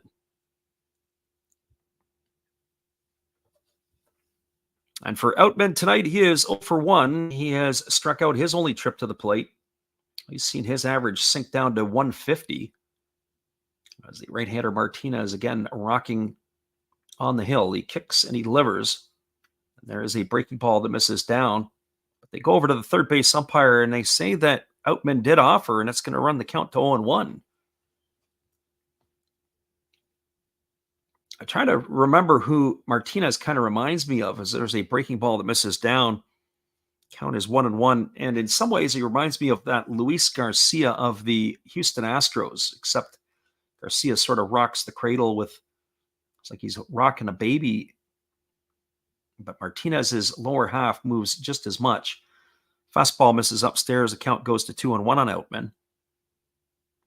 But he's very quick in his lower half, explosive to the plate. Here we go. Here's the pitch. There's a fastball swung on. This ball is hit a country mile, but it's going to hook foul into the loge level down the right field line, and that's going to run the count to 2-2. I was at Dodger Stadium a few years ago. About 7 years ago, I saw a game at Dodger Stadium. There's a breaking ball waved at and missed, and Outman's in the books for the second out of the inning. So 2 gone, and that's going to bring up the catcher, Austin Barnes. Saying that when I went to the game at Dodger Stadium, I sat on the third baseline. If you're ever in Los Angeles and you're going to go there, if you want to stay out of the sun, the third baseline is your friend.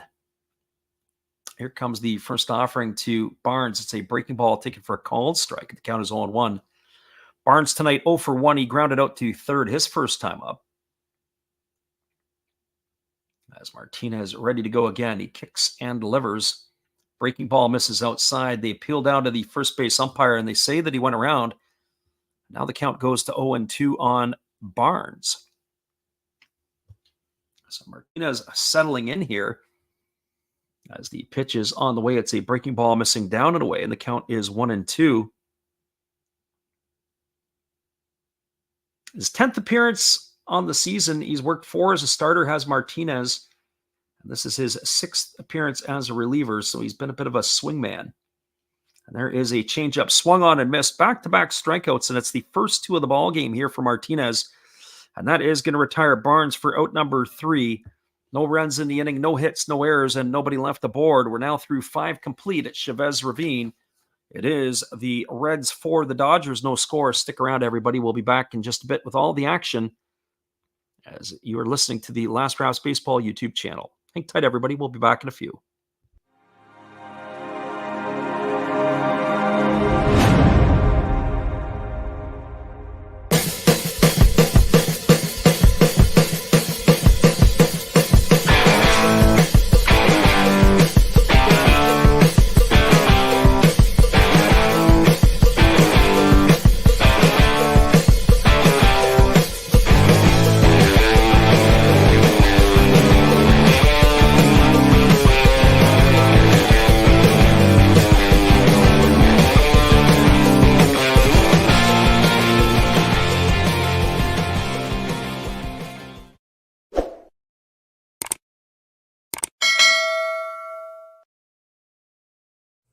Oh, hello. Oh, hey. Yep. I'm just sitting here listening to Freddie call another game here on YouTube. Oh, yeah, going really good. He's calling a great game. Really exciting. Lots of stuff going on. You're lucky it's commercial break right now. I got a second. Oh, yeah, of course I'm having a cold one. Oh, yeah, got plenty of videos coming up this week. You should stop in. Check them out. Leave a like, tell other people. But Freddie's coming back. I got to go catch the game. I will check in with you later. You have a good night, buddy. Bye. Welcome back, everybody. It is going to be Jake Fraley, JMR Candelario, and Santiago Espinal to face, well, it's supposed to be Tyler Glasnow, although the way that Vesia was heating up, we'll have to wait and see if there has been a change. 5 stolen bases tonight for the Reds, and 4 of them belong to Ellie De La Cruz. The other is Connor Capella. We do have a left-hander in relief as Alex Vesia is in the ballgame. 19 games this year. He's got a 1-2 record with a 1.45 ERA, 18 2/3 innings pitched. He has struck out 21 and walked 12, as it is a 0-1 count here to Fraley. And the pitch on the way is a breaking ball swung on. This is lifted softly behind third base. Moving back and making the catch is Hernandez, and that is going to retire Fraley. So we have one gone here in the sixth, and that is going to bring up the third baseman, Jmar Candelario. Candelario 0 for 2 tonight, as he has been electric with the glove, not as much with the bat. He is lined to second, and he is grounded to second in his 2 trips. And the pitch from Vesia is a breaking ball that catches the outside corner, and the count is quickly 0-1. I have to say that Candelario has been a vacuum cleaner. He's made some plays look very easy tonight. As the pitch on the way is a fastball swung on. It's going to be lifted foul, and it's going to get into the upper deck down the left field line. He absolutely turned around on that pitch, but now the count goes to 0-2 to Jmar Candelario. No balls and 2 strikes. Vesia again delivers. Breaking ball swung on and tapped over on the third base line, and it just gets away from the pitcher. He's going to let it roll foul. If that would have stayed fair and he would have made the play, I don't think Candelario was running out of the box. He looked like he was sort of just stalled right there. So it's no balls and 2 strikes.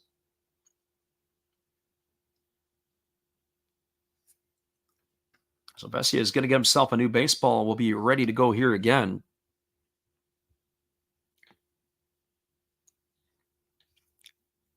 Lefty gets the sign from his catcher as he's rubbed up again here.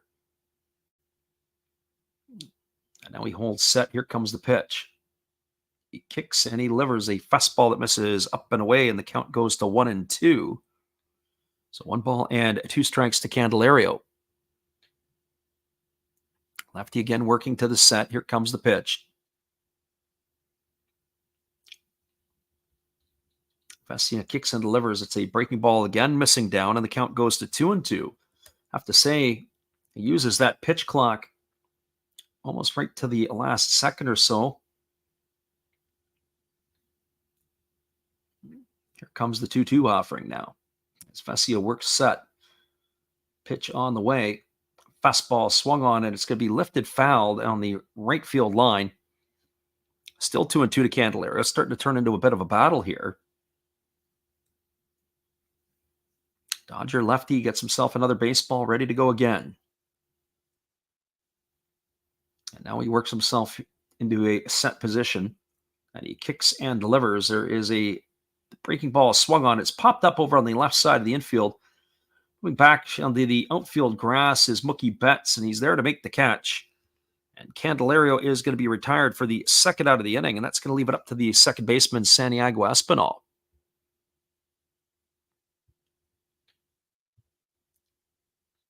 Well, for Espinal, he's 0 for 2 tonight. He has flown to left field both of his trips to the plate. His average has dipped down to 196 as the lefty Vesia delivers a breaking ball taken for a called strike, and the count is 0-1. So 2 balls and 1 strike to the right-handed hitting second baseman of the Reds. Here's the 0-1. That's a breaking ball that misses down, and the count now goes to 1-1. So 1 ball and 1 strike.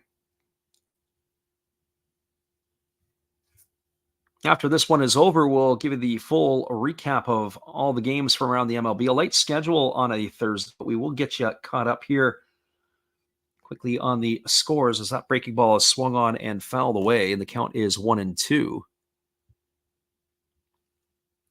As we said, a light day across Major League Baseball, not a full game worth of action, full day worth of action. Only 5 other games on the docket. Here's the 1-2. Fastball swung on and lifted foul. Count remains at 1-2. Early game today, the Yankees shut out the Twins 5-0 behind Clark Schmidt. Final at 11 innings, the Mets beat the Phillies 6-5. Rays took care of the Red Sox 7-5 today. Astros beat up on the Athletics 8-1. And the Pirates beat the Cubs 5-4. And there's a breaking ball waved out in the dirt, and Espinal goes down on strikes for the third out of the inning. And that is going to do it here for the Reds. No runs, no hits, no errors, nobody left the board. We're moving to the bottom of the 6th inning. Your score is the Reds 4, the Dodgers no score. Hang with us, everybody. We'll be back in just a few. We appreciate you guys for hanging in with us tonight on the Last Raps Baseball YouTube channel. It's not the NPB, it's the MLB tonight. And we'll be back in a few.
Welcome back, everybody. The first pitch delivered to Mookie Betts was taken for a called strike. There is a breaking ball that is swung on and fouled away, and the count goes to 0-2 on Betts. It's the top of the order. Betts, Ohtani, and Freeman to face Nick Martinez here in inning number 6, as Martinez will start his 4th inning of work. As the pitch is a breaking ball that misses outside, and the count now goes to 1-2. So 1 ball and 2 strikes to Mookie. Dodgers find themselves in a 4-0 deficit here as the pitch is delivered. It's a fastball swung on and fouled away. Count remains at 1-2 to Betts.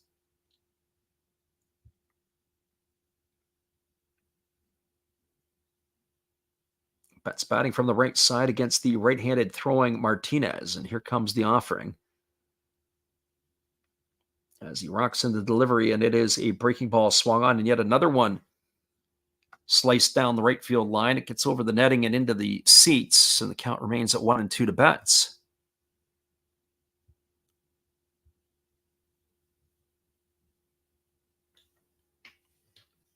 Right-hander against the right-hander. Martinez gets the sign from Stevenson, and he rocks into delivery. Breaking ball down. They appeal to the first base umpire, but they say Betts didn't go. Oh, I'd like to get a look at that one on the replay. We'll have a chance to see there. I'm sure that there might be some discussion coming from the dugout from the Cincinnati side,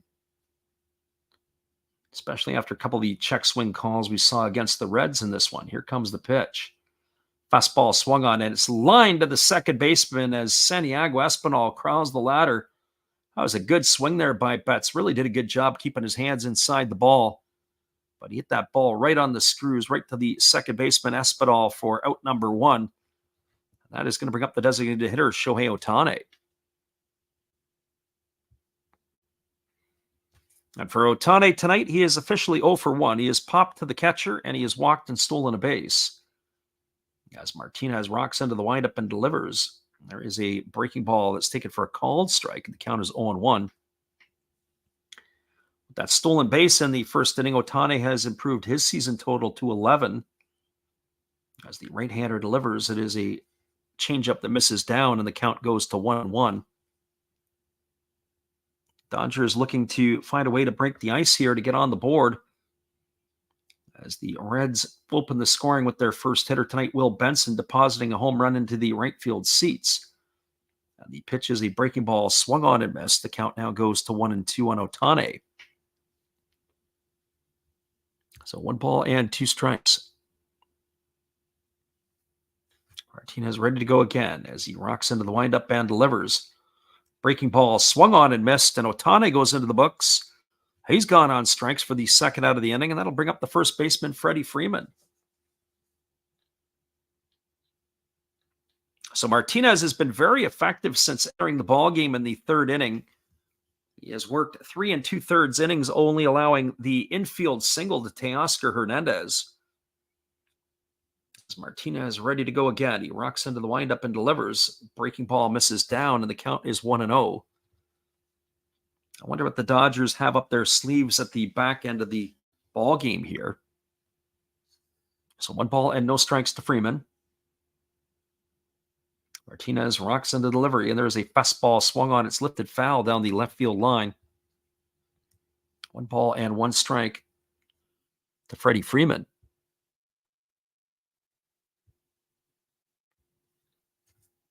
Right-hander Martinez, as we said, he's rocking and moving back and forth. That can be annoying if you're a hitter. Here's the pitch. Breaking ball missing outside. The count goes to 2-1. Talking about say that hitting is about timing and rhythm, and pitching is about breaking up the timing and rhythm of the hitter. So drive you absolutely crackers. There's a breaking ball that is swung on and fouled away, and the count goes to 2-2 on Freeman.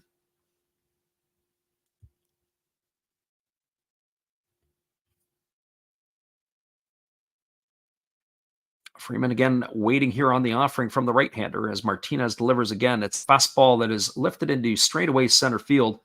Moving over underneath it is Benson. He's there to make the catch, and that is going to do it as the Dodgers go quietly again in their half of the 6th. No runs, no hits, no errors, nobody left the board. We're moving to the top of the 7th inning. Your score, the Reds 4, the Dodgers no score. Stick around, everybody. The final 3 frames are just around the corner. We come back here on the Last Rouse Baseball YouTube channel. Thanks for popping in tonight with us. We appreciate you guys for being here. We'll be right back after this.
Welcome back, everybody. It is going to be the 9, 1, and 2 hitters to face Alex Vesia here in the 7th inning. And the first pitch delivered to Connor Capel is a breaking ball that misses down. They appeal over to the first base umpire. And we didn't get the call on that one, but it looked like it was a ball still. It is 1-0. Here's the pitch. It is a breaking ball swung on and missed. The count goes even to 1-1. Check that. It's no longer Capel. It's actually Stuart Fairchild, the pinch hitter, who is now here replacing Capel, the left fielder. Fairchild batting 197, a couple of homers and 9 RBIs. As he gets a shot here in the lineup tonight. Capel had one of the 5 stolen bases tonight. As we said that Ellie De La Cruz has 4 of them. There's a fastball that's taken for a called strike. The count now goes to 1-2. De La Cruz absolutely electric on the base paths, as he has been able to pick himself off 4 tonight to give him 30 on the season. Here's the 1-2 pitch. Breaking ball down. It's going to run the count to 2-2. So 2 balls and 2 strikes.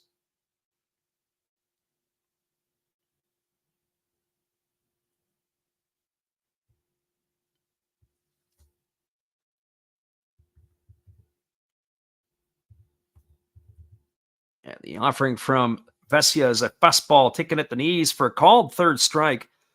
Oh, Fairchild stood there and did a little bit too much window shopping, as he's going to be retired for the first out of the inning, and that'll bring up the top of the order in Will Benson. So Vesia has retired all 4 of the batters that he has faced tonight, as Will Benson strides to the plate, and the first offering to the very large center fielder is a fastball swung on and fouled away, and the count is quickly 0-1. So no balls and 1 strike.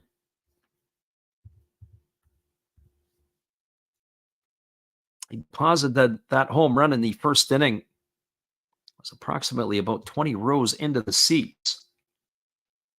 And here's the pitch. It is a breaking ball that misses down, and the count now goes to 1-1 on Benson. So 1 ball and 1 strike to the left-handed hitting center fielder of the Reds. As the lefty delivers again, there's a fastball swung on, and it's lifted foul down the third base line. 1-2 now to Benson.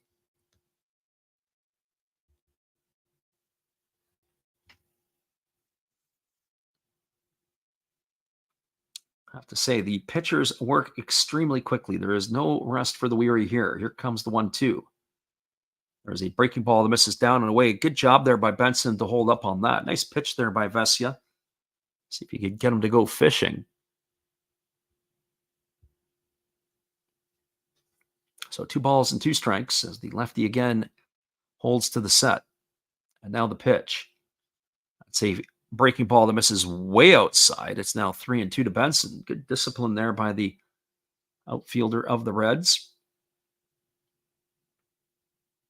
So here comes the payoff pitch, as Vesia now gets his sign from his catcher Barnes. And the pitch is on the way. Fastball swung on and pop foul behind the home plate. It's going to reach the seats, and the count remains at 3-2.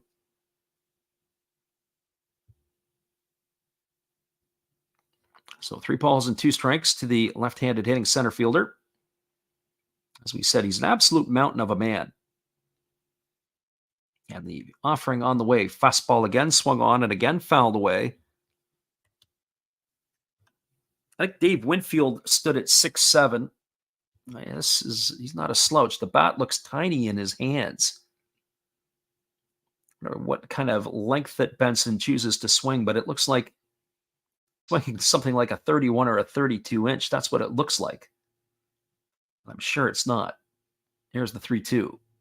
Fastball that is swung on and is lifted into shallow left center field, coming hard and making the catch is Outman. Oh, they almost had a collision there as the left fielder, Chris Taylor, ran in front of him, but they were able to make the grab as Benson's going to be retired. Some communication difficulties there between the center fielder and the left fielder. But Outman was able to make the catch as right at the last moment, Taylor yielded to his center fielder. That's going to put 2 in the books. That'll bring up the shortstop, Ellie De La Cruz. And that looks like it's going to be the end of the night here for Vesia, as De La Cruz is going to get a new pitcher. So hang tight, everybody. Vesia comes in and does his job, retires all 5 that he faced, and we're going to take just a little break here, and we'll be back in just a couple moments. Here's our friend Steve Rademacher to give you guys a big league pitching change. Hello, everybody. Steve Rademacher coming back at you again. And during this pitching change, for a change of pace, let's open some baseball cards. We'll get through these quickly. 2023 Topps Big League. We have rookie card of Tyler Freeman to go along with a Matt Chapman. And why not a Jake Cronenworth? Shoot 'em, Jake! We do have a rookie card of Brett Beatty. That's pretty cool. To go along with the uncommon Carlos Correa. Pretty common to me, but what do I know? Trey Mancini to go along with a rookie of Kodai Senga. Freddie, tell them about Kodai. And one of my favorites, Devin Williams of my Milwaukee Brewers. All right, looks like the pitcher's coming in. Freddie, you can take over now. Appreciate you there, Steve. It is going to be Nick Ramirez, so they're making a replacement, a lefty for another lefty, to come on to face Ellie Adela Cruz. I wonder what the rationale to that would be from Dave Roberts' computer. But Nick Ramirez on in relief. Ramirez is making his 6th appearance for the Dodgers. He has worked 7 innings. He's allowed 4 hits, 1 run, and that has been earned. He has walked 3 and struck out 2. He's got himself an ERA of 1.29. Ramirez began his big league career in 2019 with the Tigers organization. He pitched there for a season and change, and then he bounced around a little bit. He was with San Diego in 2021, and then he was out of the big leagues in 22, and then in 23, he spent time with the Yankees. And the first pitch from Ramirez is a breaking ball swung on and missed, and the count is quickly 0-1. De La Cruz tonight has been on base all 3 times. He has a career high with 4 stolen bases. He has a single, a double, and a walk. And he has scored 3 of the 4 Cincinnati runs. There's a breaking ball that misses outside, and the count goes to 1-1 on Ellie De La Cruz. So 1 ball and 1 strike. Ramirez holds the ball to the set position, now delivers. Breaking ball taken for a called strike, and the count is now 1-2. We were talking about home cooking in the last inning, and there's some home cooking there for Nick Ramirez. That pitch looked like it was well off the plate, so there goes the perfect game for Bill Miller behind the plate. Another breaking ball delivered, and that one misses down, and the count is 2-2 to De La Cruz. Third pitcher used tonight by the Dodgers as Ramirez is facing De La Cruz here. The Reds have used 4 in this one. Here's the pitch. That's a fastball that misses up and away. That pitch actually looked like it was closer to the plate than the one that was called a strike a couple of moments ago. So De La Cruz is going to get something to hit here, one would think. Here comes the 3-2 from Ramirez. Slow breaking ball swung on, and it's going to be hit through the 4-hole into right field. So that is going to be a base hit here. And so let's see what he does against the left-handed thrower, if he's going to be off to the races to try to steal another base. So 4 times tonight he's been on as De La Cruz with 2 singles, a double, and a walk. And 4 stolen bases to his name already here. I wouldn't bat an eye that they throw over on the first pitch. Let's see what they do. And that is exactly what they do, is De La Cruz easily gets back to first base. Mike Ford is the hitter here. He's 0 for 3 tonight. He struck out twice and has flown out to center field. And the pitch to Ford is a breaking ball that misses inside. The count is 1-0. And if I'm Mike Ford here, I just put the bat on the shoulder until De La Cruz can make his way over to third base. One would think the most difficult base to steal here in this situation is going to be second, because the lefty is looking right at him. He slide steps, and there's a breaking ball swung on and fouled away, and the count goes even to 1-1. Cruz was off to the races there, looking for his 5th of the night. And why not? And I think with De La Cruz, you're going to have to either, as a lefty, you're going to have to do some sort of read move or a slide step to give yourself a chance, or at least your catcher a chance, to be able to throw him out. And there he gets his lead, and it is a breaking ball taken for a called strike. The count now goes to 1-2 on Ford. And because Ramirez has been so soft, I think I probably still would put him in motion. Because by the time he lifts his foot to the time the ball hits the catcher's mitt, it's been off-speed stuff, even though he's been slide stepping. Here's the pitch. Breaking ball swung on and fouled away over on the first base side. Count remains at 1-2. Another baseball for Ramirez, and we're ready to go again. So here comes the 1-2 pitch. He kicks and delivers. It's a breaking ball down. There goes De La Cruz down to second, and the throw is going to be in time. Well, they got to get him sometime, and they got him that time. It's going to be caught stealing 2-6 as Mookie Betts applies the tag, and that is going to do it here. De La Cruz finally caught tonight. No runs in the inning. There was a hit, no errors, and nobody left the board. We are now moving to the bottom of the 7th inning. Your score is the Reds 4, the Dodgers no score. Stick around, everybody. We'll be back in a few with all the action right after this. Appreciate you for hanging out with us tonight on the Last Raps Baseball YouTube channel.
Welcome back, everybody. It is going to be coming to bat, the heart of the order for the Dodgers. That means Teoscar Hernandez, Kiki Hernandez, and Gavin Lux. As we just wait for some of the updates at our end, there is going to be Stuart Fairchild is going to remain in the game, and he's going to move into center field. Defensive switch as Will Benson is going to go from center field to left field. But the 4, 5, and 6 hitters to come to bat with Hernandez to lead it off. He's got one of the 2 Dodger hits tonight in this one. Batting .246 with those 11 homers. Nick Martinez ready to go back to work again. Delivers a first pitch fastball that swung on and popped up over on the first base side, and that's going to drift into the seats, and the count is 0-1. Hernandez 1 for 2 in this one, as we said.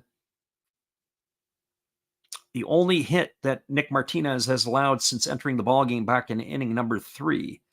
There's a fastball that misses upstairs, and the count is 1-1. Martinez has been electric. He has retired 8 in a row since that single to Teoscar Hernandez. Here's the pitch. Breaking ball misses down, and the count now goes to 2-1. So 2 balls and 1 strike. Our friend Gerardo Hernandez, and I hope I said that correctly, is in the house tonight. There's a breaking ball swung on and missed, and the count now goes to 2-2. So 2 balls and 2 strikes to Teoscar Hernandez. Hernandez is all the way around. We got Gerardo in the chat. We got Teoscar at the plate and Enrique on deck. Fastball swung on and lifted foul into the seats over on the first base side. The count remains at 2-2 to Hernandez.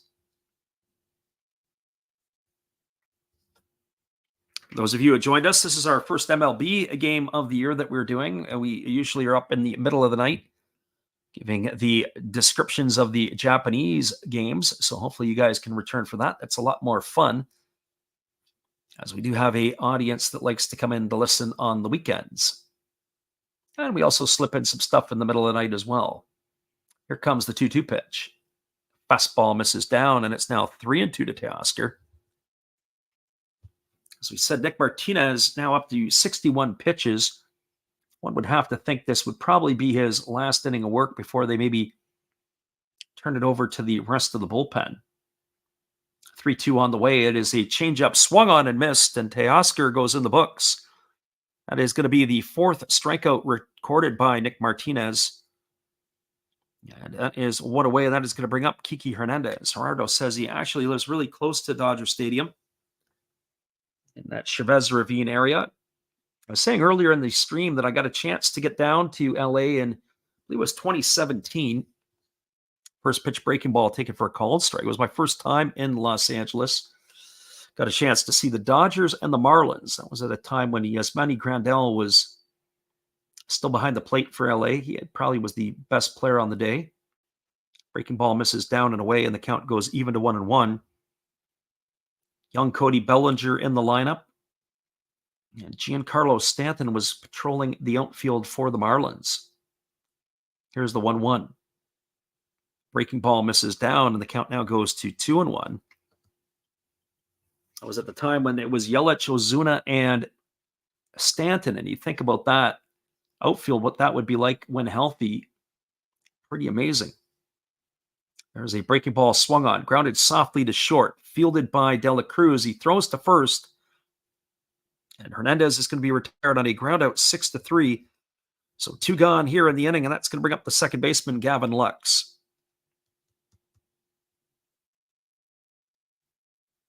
And for Lux, he is 0 for 2. He has struck out and grounded to first.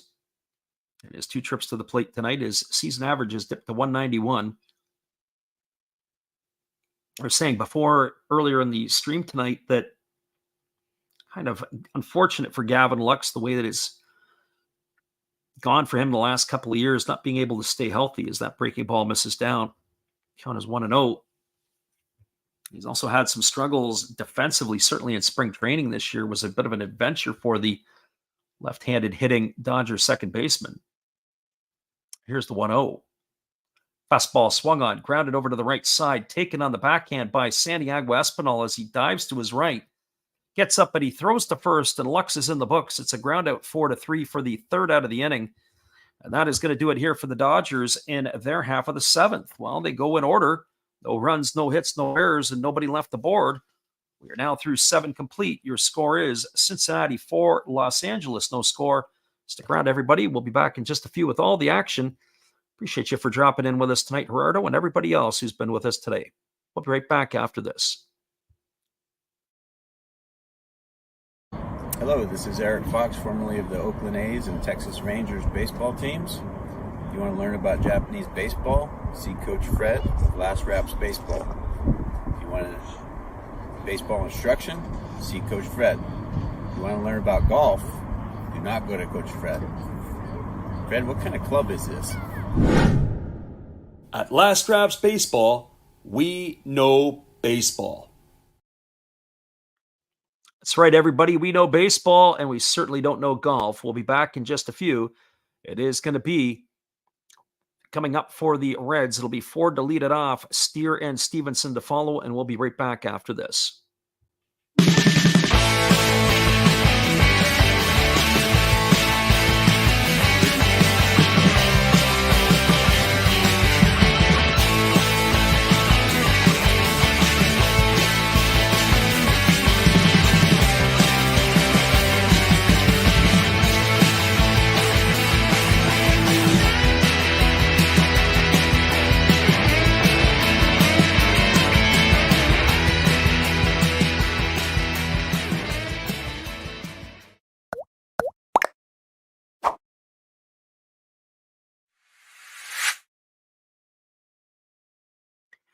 Welcome back, everybody. It'll be Mike Ford, Spencer Steer, and Tyler Stevenson to face what we would anticipate is still going to be Nick Ramirez, and it is. And the first pitch is a breaking ball swung on and fouled away. The count is quickly 0-1 to Ford. Ramirez, the third pitcher used tonight by the Dodgers, as he has come on in replace of Alex Vesia and, of course, Tyler Glasnow. As the lefty kicks and delivers, it is a breaking ball swung on. It is lined right to the glove of the first baseman, Freddie Freeman, who had to crawl the ladder to make the play. Nice play there by Freeman. And that is going to retire Ford. Ford's going to feel a bit snake-bitten there as he hit that ball right on the screws and right to the glove of the first baseman, Freeman, for the first out of the inning. So 1 up and 1 away. That's going to bring up the first baseman, Spencer Steer. Well, Spear tonight is officially 0 for 3, as there's a breaking ball that misses outside. The count is 1-0. He has struck out all 3 times he's come to the plate, but he did reach on the wild pitch the last time, which counted for the Reds' 4th run of the game. As the pitch is a breaking ball swung on, it is lifted into deep left center field. Giving chase is Outman, and he makes the catch as he gets onto the warning track, and that is going to retire Steer for the second out of the inning. So 2 Reds up and 2 Reds away here in inning number 8. That is going to bring up the catcher, Tyler Stevenson.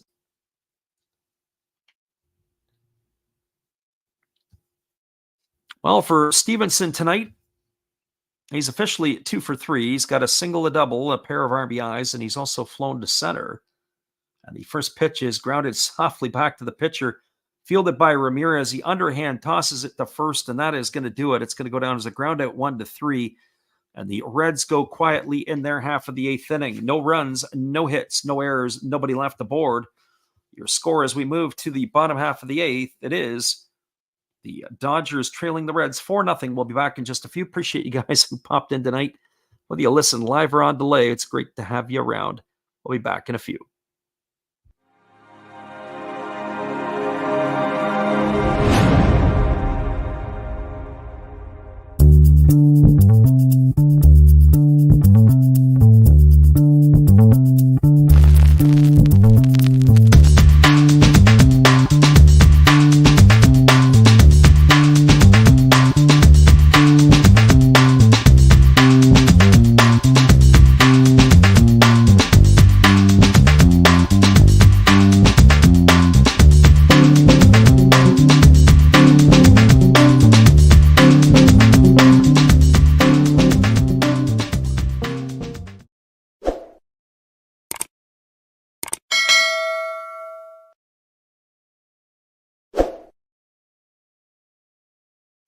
We got a score line of 4-0 for Cincinnati. We'll be back in just a few with the bottom of the 8th. Dodgers coming to bat when we return.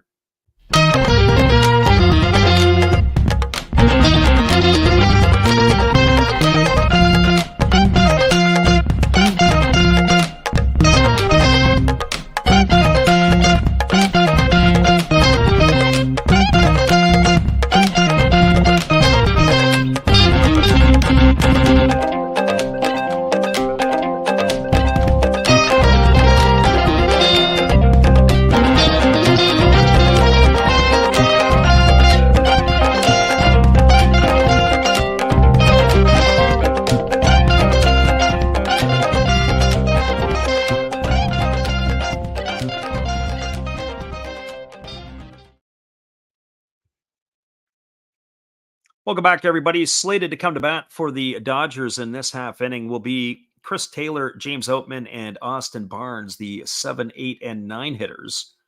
We're just waiting on our confirmation, but it does look like it's going to be Lucas Sims coming into the ball game. It's going to be his 17th appearance for the Reds. He's 1-1 on the year. He's worked 12 1/3 innings. He's struck out 14, walked 9 in his appearances, and we're ready to resume the action as the first pitch is on the way. Breaking ball misses inside for a ball, and the count is 1-0. So don't go away if you're a Dodger fan, because the back end of the bullpen being turned over to Sims here, he's not had the year that the Reds have expected. And there's a breaking ball that is swung out and cued away over on the first base side. Taylor hit it right off the end of the bat, and the count is 1-1. Taylor has one of the 2 Dodger hits tonight, along with Teoscar Hernandez. That is all the offense that they have accounted for. As there's a breaking ball that misses down. It's now 2-1. Shohei Ohtani did walk in the first inning, but it's been a pretty clean game for Cincinnati pitching so far in this one tonight. As the right-hander kicks and delivers, there's a breaking ball taken for a called strike, and the count now goes to 2-2. Nick Martinez was absolutely electric, as we said, in his 5 innings. He only allowed that 1 hit to Teoscar Hernandez, and he was able to retire the side in the other 4 innings, 3 up, 3 down. There's a breaking ball taken for a called third strike. Bill Miller has pulled the string as he punches out Chris Taylor. Taylor can't believe it. I have to tell you, that pitch did look like it was a bit down. If you were a Dodger fan, you might be disappointed.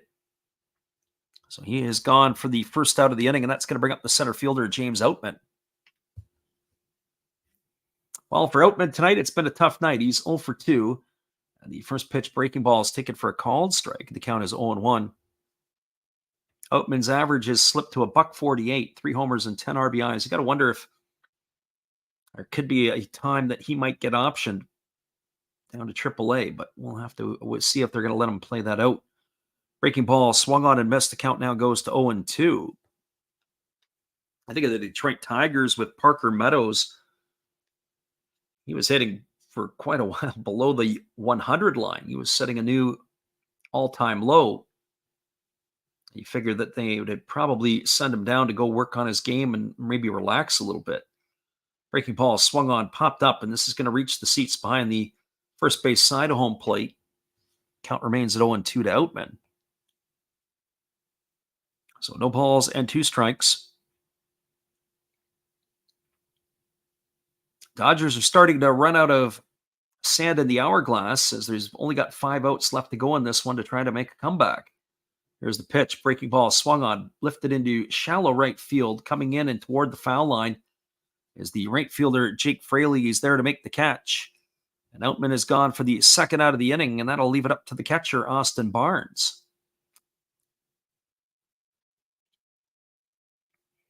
Well, for Barnes tonight, he is 0 for 2. He has grounded to third, and he has struck out in his 2 trips to the plate. His averages slipped to 206, but more importantly, he has had a rough night at the office. Not so much that Ellie De La Cruz or that the Reds have stolen 5 bases. As that fastball misses outside, the count is 1-0 to Barnes, but just defensively, a lot of drop balls.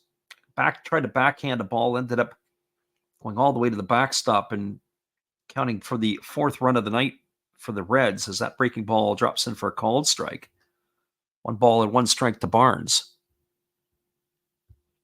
Some sloppy defensive play, I guess, is how I would put it. There's a fastball swung on. This is sliced down the right field line, and it's just going to bounce foul.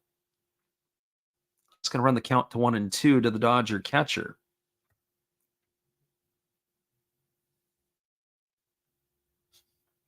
So 1 ball and 2 strikes as Barnes steps back in, ready to go again against the right-handed throwing Lucas Sims.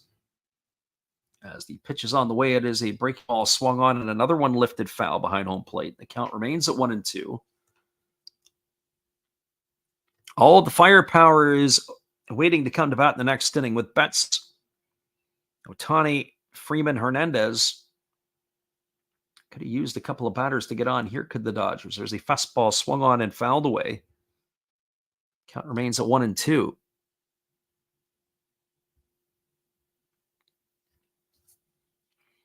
First batter of the game, Will Benson, hit that ball into the seats to begin the ball game, and then it's been all Cincinnati after that. Fastball that is check swing taken for a strike, and that is going to retire Barnes for the 3rd out of the inning, and they go in order again to the Dodgers. Our friend Ramon Scott Sports says, what is going on with these Dodger bats against the Reds pitching? Absolutely. That is the million-dollar question. We'll come back and talk to the chat in just a couple moments. There was no runs, no hits, no errors, and nobody left the board. We're moving to the top of the 9th inning. It is the Reds 4 and the Dodgers no score. Appreciate you guys for checking in with us tonight. We'll be right back in just a few right after this. It is Reds and Dodgers, the Last Raps Baseball YouTube channel. Hang tight, everybody. We'll be back in a few.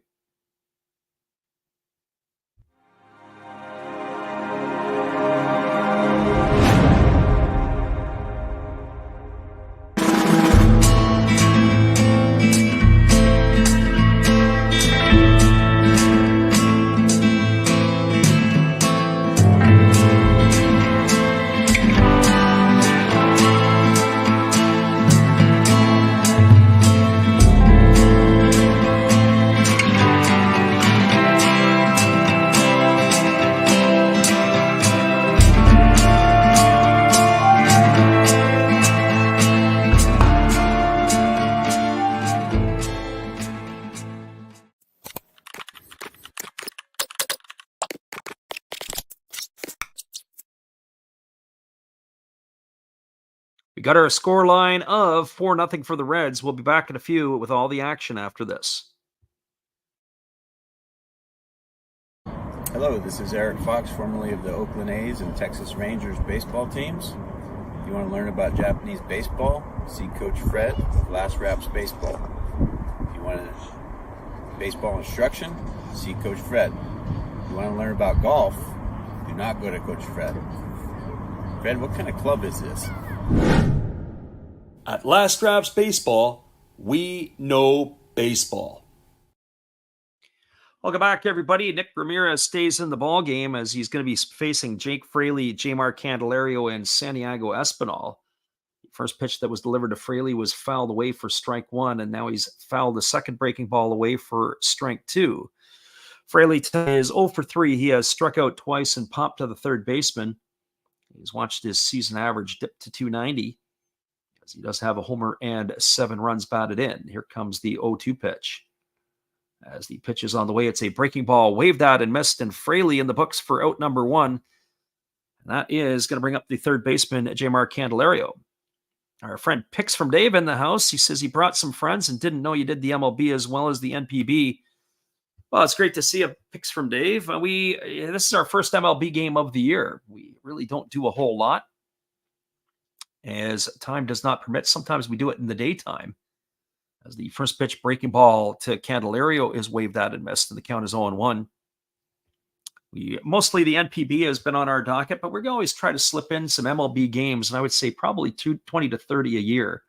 There's a breaking ball that is swung on. This is going to get golfed into left center field. It's going to get down and all the way to the wall.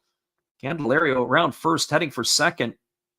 And he's going to cruise in there with a stand-up double with one gone here, and that'll bring up the second baseman, Santiago Espinal. Appreciate you folks who've popped in here tonight to join us. We haven't had a big crowd, and that's probably because we don't get a lot of people expecting us to be on the call for this one. We decided to put it up this afternoon, and again, not something that we are doing regularly this year is the MLB games. We used to do quite a couple of years ago in the daytime, which we may start adding into our circle of live feeds. Here's the pitch. Breaking ball misses outside, and the count is 1 ball and no strikes to Espinal. Espinal 0 for 3. He has flown out to left field twice and struck out and has hit 3 trips to the plate. As Ramirez delivers a breaking ball that is waved at and missed, the count now goes to 1-1 on Espinal.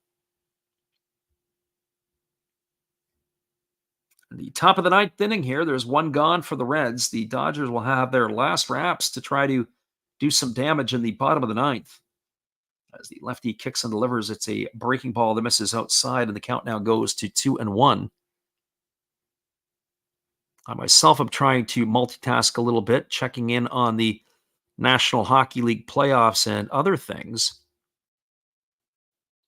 There's a breaking ball that misses down. That was a good stop there by the catcher Barnes, as that almost got away from him.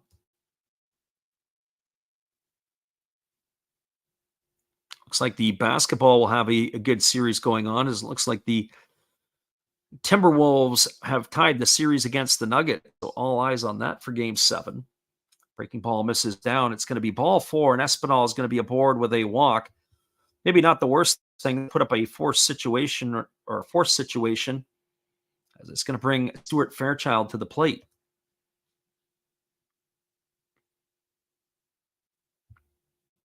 And for Fairchild tonight, he's 0 for 1 since coming into the game, replacing Connor Capel. He struck out looking his first time up in the 7th inning. He stayed in the game to play center field, and he squares to bunt, and he takes a fastball for a called strike. The count is quickly 0-1. So no balls and 1 strike.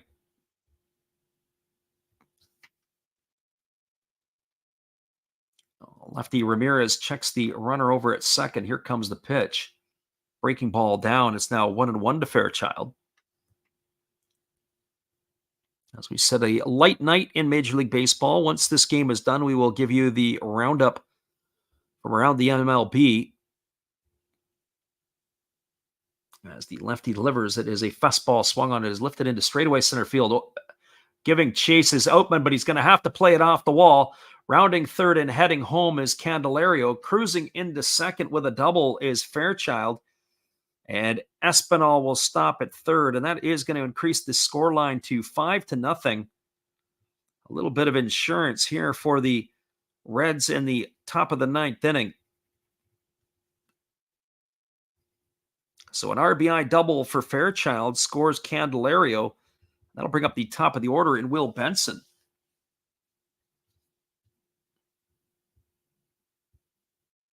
Always have to wonder sometimes if this is where the game will start to get a little ugly, as Ramirez and the bullpen arms that they will use here, being the Dodgers, are not going to be the ones they would bring in a crunch situation.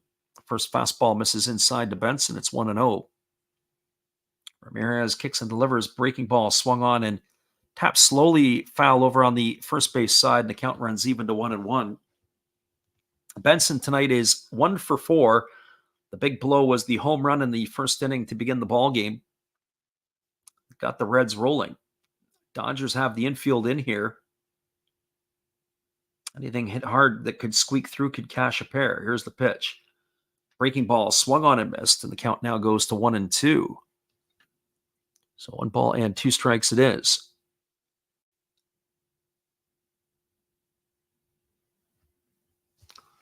Lefty holds to the set. Here comes the offering.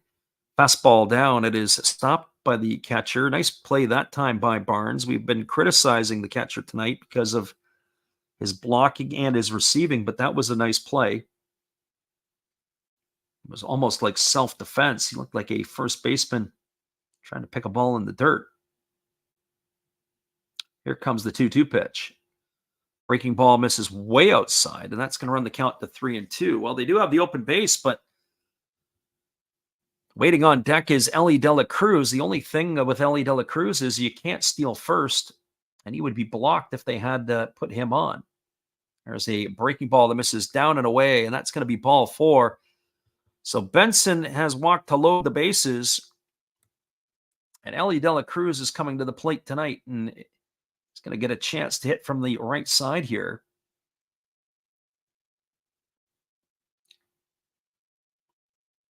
It looks like we may have a little pause here as we're going to have a visit to the mound. I don't suspect the change quite yet, but interesting to see how they're going to pitch to De La Cruz. There's nowhere to put him. They do have a right-hander up to the Dodgers, throwing in the bullpen. Quite get the number on the right-hander who was throwing. It almost, some ways, at first glance, it looked like Walker Buehler. I don't think that's Buehler because obviously he is in their rotation, but it's actually Michael Grove, the right-hander who is throwing.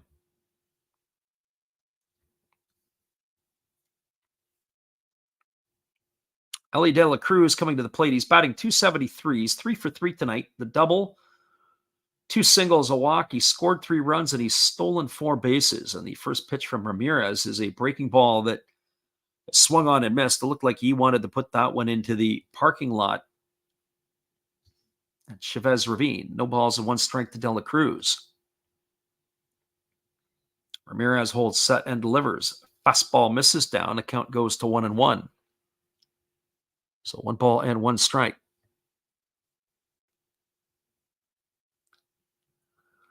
De La Cruz 4 for 5 in the stolen base department tonight. Here's the pitch. Breaking ball missing down, and the count now goes to 2-1. Nowhere to put him. Gonna have to face him here, and you know De La Cruz is going to be thinking he's got some chances to drive in some runs.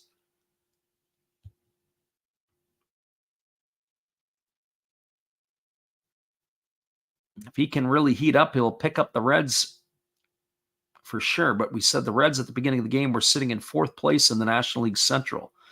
Fastball misses outside. It's now 3-1. So 3 balls and 1 strike to the switch hitting shortstop of the Reds.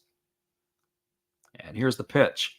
Fastball swung on, grounded over to short. Betts fielded it. He throws to second, and it's spiked into the ground. They can't make the play. It's going to get a run across as Espinal is going to cash in. That's going to be the 6th run of the ball game.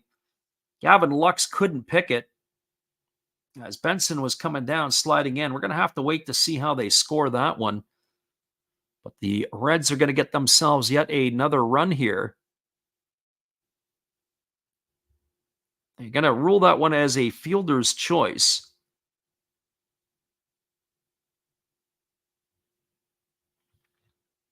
So fielder's choice there, and there's a base hit into right field off of the bat of Mike Ford. And a throw coming into the plate is going to nail the runner, Will Benson, trying to score. We're trying to catch up on all our other stuff here. That's going to be an RBI single. It's going to increase the score line to 7-0. Stopping at third will be De La Cruz. 9-2 on the putout at the plate, as Teoscar Hernandez made a great throw from right field to get Benson in plenty of time. He's going to be gunned down there. He's out for the second out of the inning. And now that's going to bring up Spencer Steer to the plate.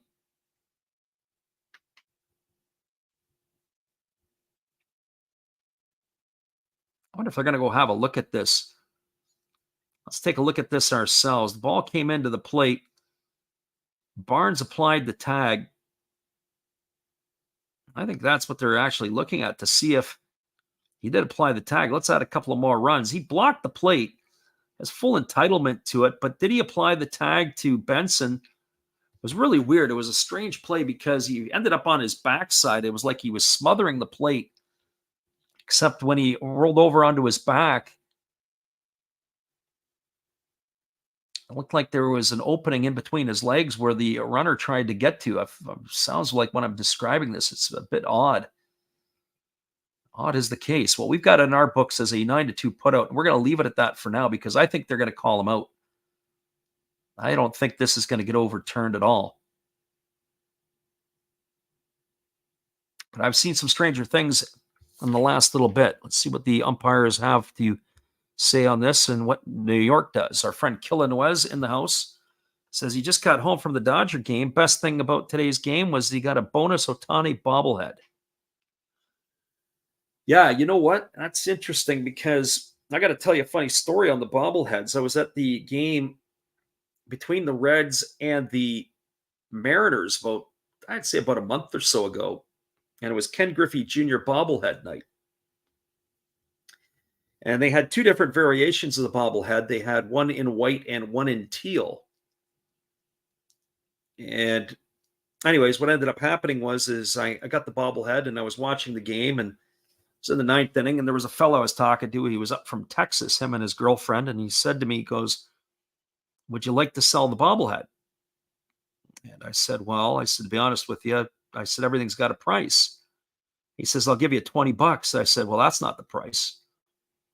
And so the next thing you know is then he says, "I'll give you $50 for the bobblehead." And I go, "Well, that's the price. You want it more than I do." And we give up the Griffey Jr. bobblehead, and he got what he wanted, and I got $50, paid for some gas and some groceries. Well, the call has been upheld as the runner is out at the plate, and that's going to bring Spencer Steer to the dish with runners at the corners. And the first pitch is a breaking ball taken for a called strike, and the count is quickly 0-1. Steer has had a rough night at the office. He has struck out 3 times, and he has flown up to the center fielder. As the pitch on the way is a breaking ball that misses outside, and the count goes to 1-1. What I would like to know more than anything else if our friend Killenwez had a Dodger dog tonight at the game. Here comes the 1-1 pitch. A slow breaking ball misses outside. It's now 2-1. And if you've ever been to Dodger Stadium, you got 2 chances to leave, either early or really late, because everybody has to leave in that one direction out of the parking lot. There's a breaking ball swung on it, is lifted into deep right center field. Moving back on the edge of the warning track and making the catch is Teoscar Hernandez, and that is going to do it as the Reds send 8 batters to the plate in the 9th inning. They scored 2 runs in the inning on the benefit of 3 hits. There was no errors, and there were 2 runners left aboard. We're moving to the bottom of the 9th inning. Your score is the Reds 7 and the Dodgers nothing. We'll be back in just a few. Appreciate you guys for hanging with us tonight. We'll come back and talk to those who are still with us when we return right after this. Hang tight, everybody.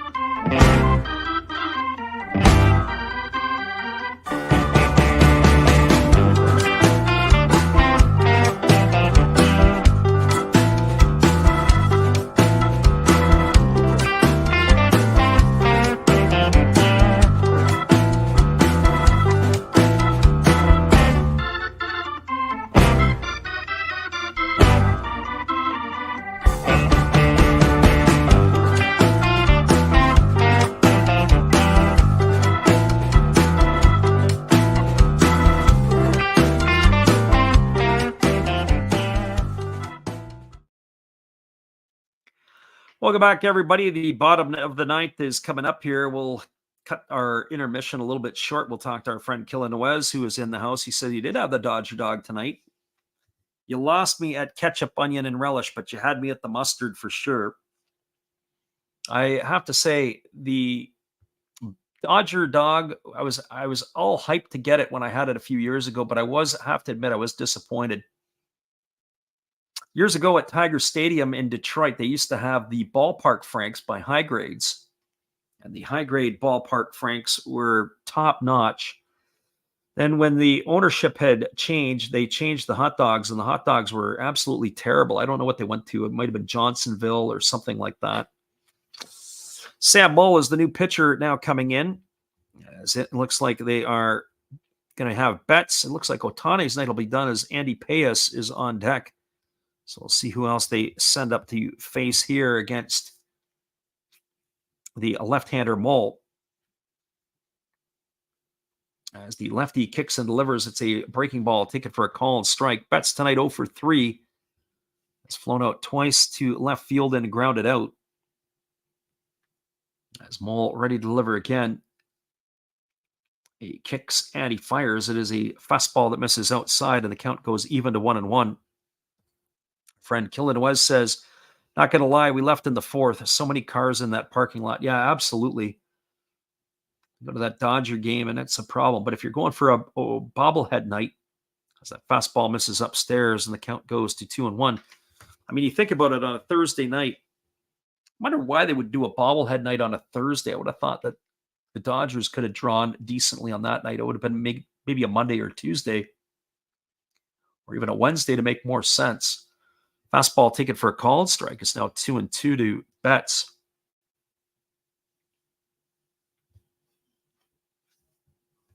Left-hander Moe ready to go again as he kicks and delivers. It's a breaking ball that almost comes in and hits Betts. 3 balls and 2 strikes. I guess the only suspense left in this one is, are the Dodgers going to be shut out by the Reds tonight? Because there's no way I would have thought that this would have been the scoreline. Maybe the scoreline, but in the other direction. There's a fastball that misses way outside, and Betts is going to be aboard with a leadoff walk. We're going to see a pinch hitter here for Shohei Ohtani on his bobblehead night. What do you think about that? So it is going to be Andy Paes who comes in to replace Ohtani. As we update our score sheets here. As it looks like Freddie Freeman will also have a night off at the end as Rojas is coming on deck. As that first fastball misses upstairs. Paes hitting .260 in 26 games this year, 4 homers and 13 RBIs. So 1 ball and no strikes. Sam Moe here trying to seal the deal. You just got to throw some strikes. Fastball taken for a called strike. The count is 1-1. There's not been a lot of traffic on the base pass for the Dodgers tonight. So with a 7-run cushion, you don't want to be giving up free passes here to anybody. 1-1 on the way. Another fastball misses upstairs. The count is now 2-1.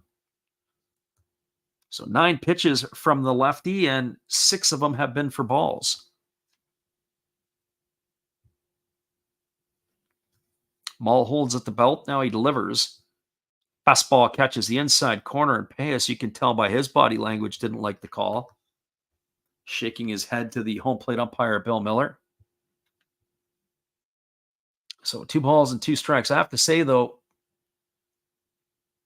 you better swing at anything close here, Paes, because Miller's not going to let you have anything. There's a breaking ball swung on. This is going to be lifted into shallow left field, just past the glove of the shortstop, Ellie De La Cruz. And the Dodgers have something brewing here in the 9th inning. They got runners at first and second. Nobody out.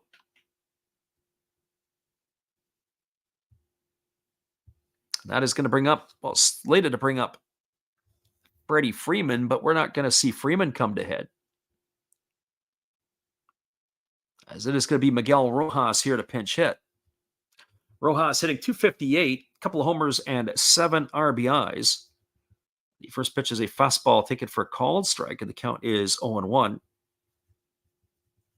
If anything in this situation, you want to try to build some momentum moving into the next game. Getting a run or a couple Wouldn't be the worst thing for the Dodgers. There's a breaking ball that misses down. The count now goes to 1-1. So 1 ball and 1 strike.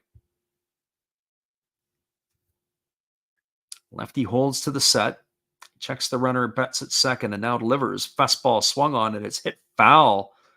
Oh, just barely down the third base line. Run count is now 1-2. He's shaking his head.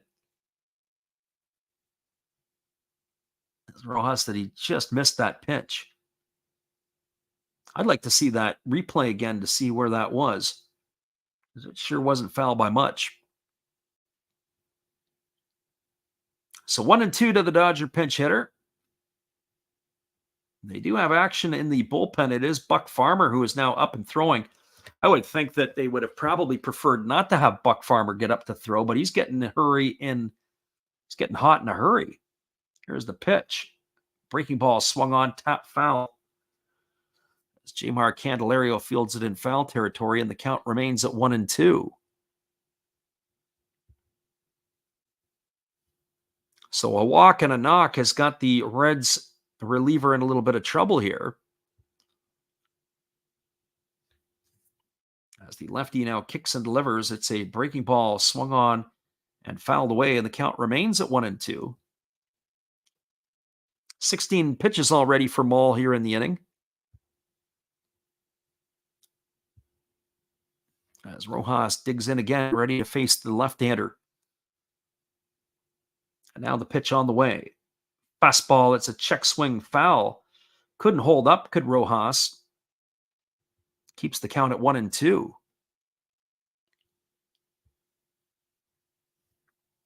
So 1 ball and 2 strikes to the pinch hitter of the Dodgers. Runner at second is Betts. Runner at first is Payas. Teoscar Hernandez awaiting his turn on deck. Maybe too little, too late for the Dodgers. Not sure here. And the pitch on the way, it's a slow breaking ball swung on and another one fouled away, and it's starting to turn in the battle here for Rojas.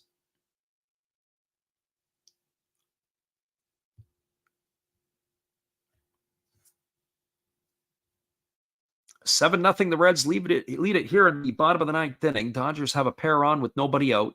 They're down to their last wraps, and there's a breaking ball swung on and missed. And Rojas has gone on strikes for out number 1, and that'll bring up the right fielder, Teoscar Hernandez.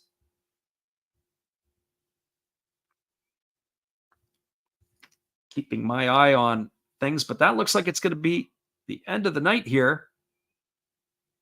As Mole's night is going to be over, they're going to call to the bullpen to bring in Buck Farmer to face Teoscar. So Mole, not the most effective as he walked a hitter and gave up a base hit. He did strike out the pinch hitter Rojas, but his night is going to be finished. Hang tight, everybody. It's going to be Teoscar Hernandez to come to bat here. We'll be back in just a couple moments. We appreciate you guys for hanging in here with us tonight on the Last Wraps Baseball YouTube channel. And our friend Zay is in the house tonight. Welcome, Zay. It's a little bit different. We are giving you Japanese baseball, not tonight. It is MLB on the docket. Hang tight, guys. Hey, guys. While the manager's searching for a relief pitcher, let me help you with some relief channels. On top of mine and Freddy's, you can always check out Redbeard Breaks, Zero Fox Sports. You know another Hollis build, check them out again. Maybe Beast and Beauty Breaks, or even Dab's Family. Oh, looks like they have their pitcher, so after the game, check out some other videos by Freddy. They're fun, they're cool. Enjoy the game, peace out, and cheers! Welcome back, everybody. We have a pitching change as it is going to be Buck Farmer coming on in relief. This is going to be the 7th pitcher used tonight by the Reds. As the 33-year-old Farmer is coming on in relief. The one-time Detroit Tiger has found a home in Cincinnati. It's his 3rd season with the Reds. He's making his 17th appearance. He's worked 22 1/3 innings. He's allowed 15 hits. He's given up 6 runs. All have been earned. He's walked 5 and struck out 17. If you get a chance, go check out Buck Farmer and his slow-motion pitching mechanics on our channel. We got a chance to see Farmer earlier this year and really surprised at how he kind of short arms the ball. It wasn't really what I expected from Buck.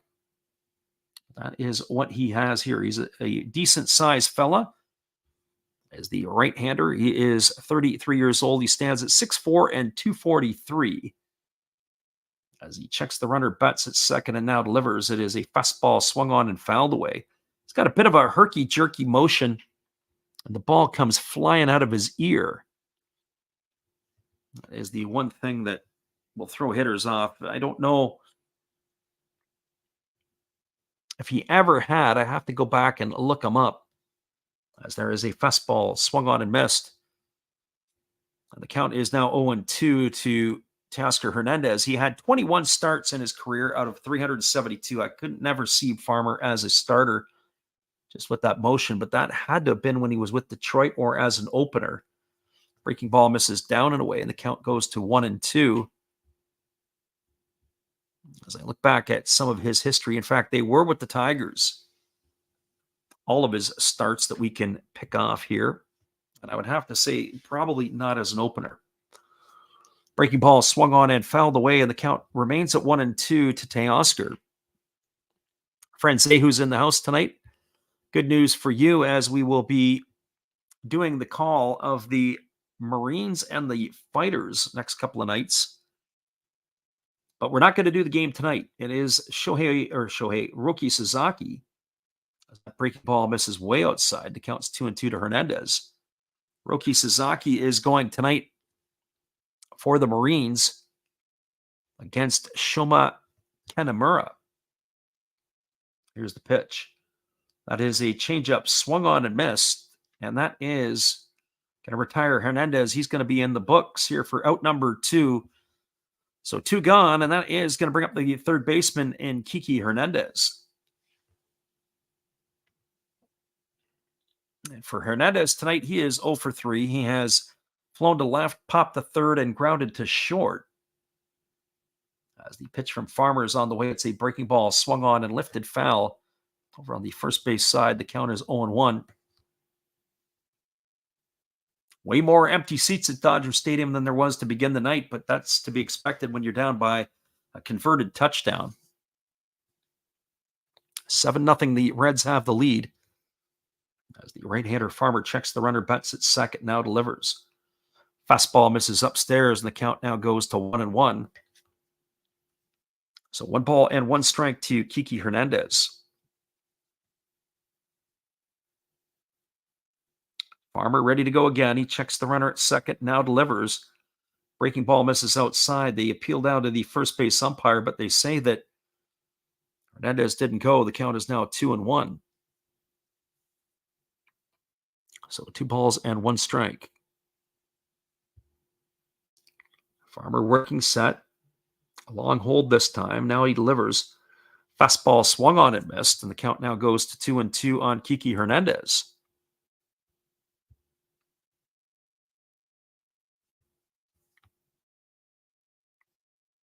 Again, Farmer ready to work again as he holds to the set. And now he kicks and delivers. Fastball just misses off the outside corner. It's now 3-2. I would have to think he doesn't want to load the bases here. It is Gavin Lux who waits his turn on deck. As the right-hander now kicks and fires again. Fastball swung on, popped up. It's going to reach the seats right behind home plate. We'll do this 3-2 pitch all over again. The runners are on the move with 2 outs here in the inning.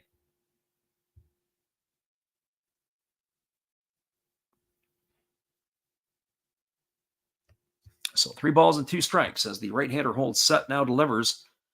Breaking ball misses outside. That's going to load the bases. So 2 walks here in the inning.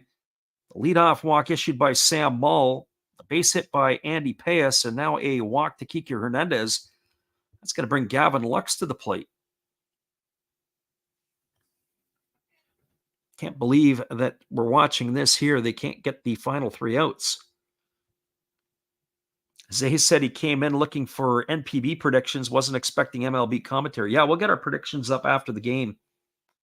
As that fastball misses upstairs, the count is 1-0. I missed one the other day, first time this season. Just had too much on the plate. Today we got a lot more here. So 1 ball and no strikes to Lux as the right-hander delivers. There's a changeup swung on and missed, and the count goes to 1-1. Yeah, we try to get in some MLB games. I think last year I did probably the least I've ever done. We got to get some MLB stuff going. I try to do about 30 a year just for fun. As that breaking ball misses down, and the count now goes to 2-1. And I'm going to have to pick up the pace because we set our goal this year for NPB MLB games would be in the neighborhood of 150. And I'm not at that pace yet. We are probably 30 some odd deep. There's a fastball swung on. It's grounded up the middle into center field. There goes the shutout. And that's going to cash a couple of runs. Mookie Betts comes in to score. Andy Paes comes in to score. Gavin Lux with an RBI single has cut the lead to 7-2. Stopping at third is Kiki Hernandez. That is going to bring up the left fielder, or slated to bring up the left fielder, Chris Taylor.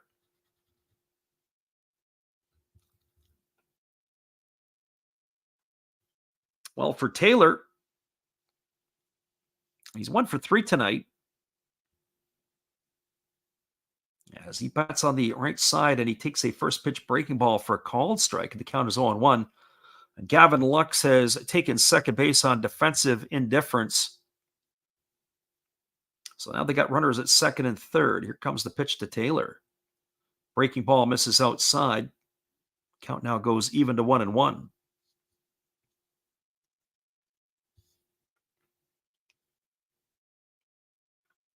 We're talking earlier tonight about some over-unders. Some people are hoping that this game would not go over the, I think it was 10.5. Well, I'd bite your nails a little bit, because if that was the case, that fastball swung on and fouled away. It's 1-2 now down to Taylor. Dodgers down to their final strike. As the right-hander holds set, now delivers. Breaking ball misses down. Good discipline there by Taylor to lay off that breaking ball. 2 balls and 2 strikes it is.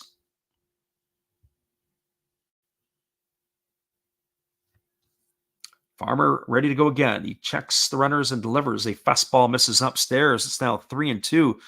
Waiting on deck is James Outman. And that would be interesting, because a walk here brings the tying run to the plate. The Reds certainly don't want to see that happen. So here we go. Here comes the payoff pitch. Fastball swung on and missed. I think he swung at ball forward at Taylor, but that's going to do it as Farmer blows it by him for the third out of the inning. But boy, oh boy, that was not an easy finish for sure. There were 2 runs in the inning on the benefit of 2 hits. There was no errors, and there were 2 runners left aboard. Your final score from Chavez Ravine and Dodger Stadium, it is a 7-2 final for the Reds. Stick around, everybody. We'll be back in just a couple moments. We appreciate you guys for hanging out with us here tonight. We'll wrap it up, and we'll give you the scores from around the MLB when we return after this. Good evening, ladies and gentlemen. Namaste. Hey, I hope you guys have been enjoying the game. My name is Hollis. I've got a YouTube channel called Another Hollis Build. I love baseball cards. I open up brand new product for you guys. I open up old stuff. I do breaks. I do auctions. All kinds of stuff concerning baseball. I'm Friars faithful, Padres to the end. I also love Garbage Pail Kids and my animals. I have a ton of animals. It's like a mini petting zoo here around my house. I also love my city, San Diego, baby. I'll take you all around the city and show you what's up. If you guys dig stuff like that, cruise on over and check it out. It's Another Hollis Build. If you dig it, subscribe. I'd really appreciate to have more follow me along on the journey. Hey, either way, you guys have a wonderful day or a beautiful, beautiful evening. No matter which one it is, make sure that you make it great, my friends. Big up Last Raps Baseball. Yeah, Freddie, let's go. One love and peace. Yeah, man.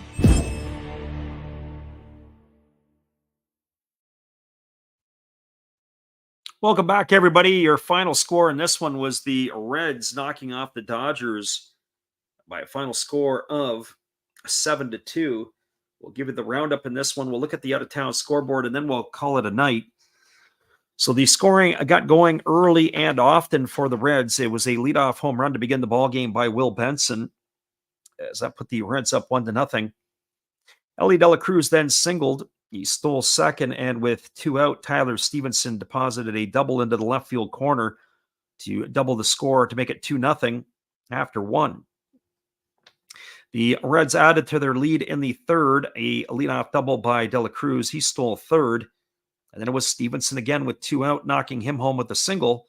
That made the scoreline 3-0. We moved to the 5th inning. With 1 out, it was again Ellie De La Cruz using his legs. He walked, he stole second, he stole third.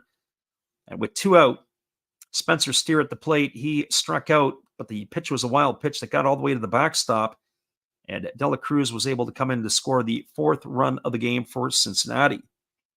Well, we ended up getting all the way into the 9th inning, and then it was insurance time for the Reds, and boy, did they need it, because it got a little bit dicey there in the 9th inning. After 1 out, it was a leadoff double by Jmar Candelario. Santiago Espinal walked, and then up stepped Stuart Fairchild. He doubled home Candelario to make the scoreline 5-0.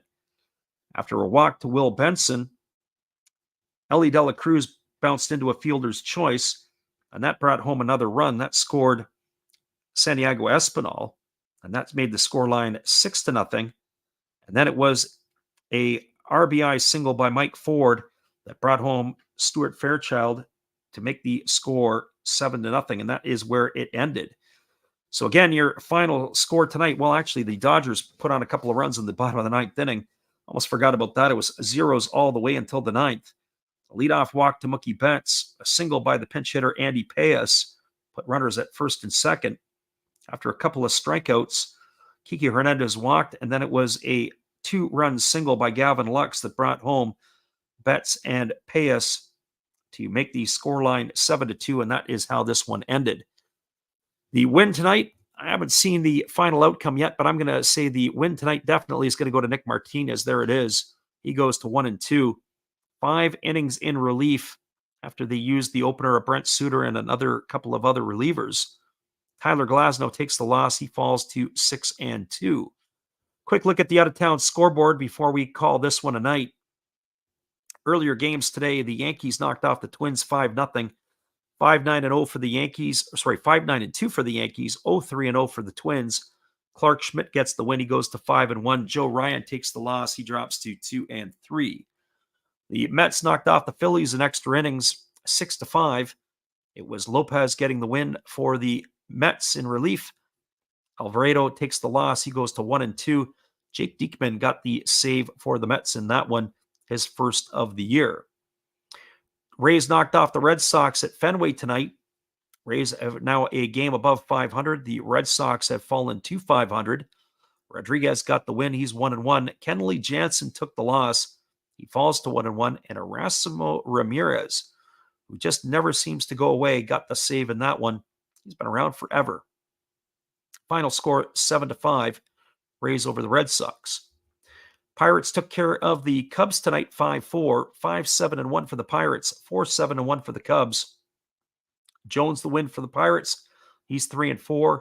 Steele takes the loss for the Cubs. He's 0-1. Bednar got the save. That's number 9 on the year for him. Astros took care of the Athletics tonight 8-1, 8-8-0 for the Houston, 1-4-0 for the Athletics. Christian Javier got the win. He's 3-1. Estes takes the loss. He drops to 1-1. It looks like Dubin got the save. That is his first for Houston. And once again, your final score here tonight, the Reds knocked off the Dodgers 7-2. 7-11-0 for the Reds, 2-4-0 for the Dodgers. The win to Nick Martinez, the loss to Tyler Glasnow. That is it for the night for us. Once again, everybody, appreciate you all for dropping in, whether you listen live or on delay. Have yourselves a great night. We will look forward to seeing you again in the not-so-distant future, which means Japanese baseball Friday and Saturday night North American time, on the Saturday and Sunday games Japan time. Have a great night, everybody. We'll see you again soon.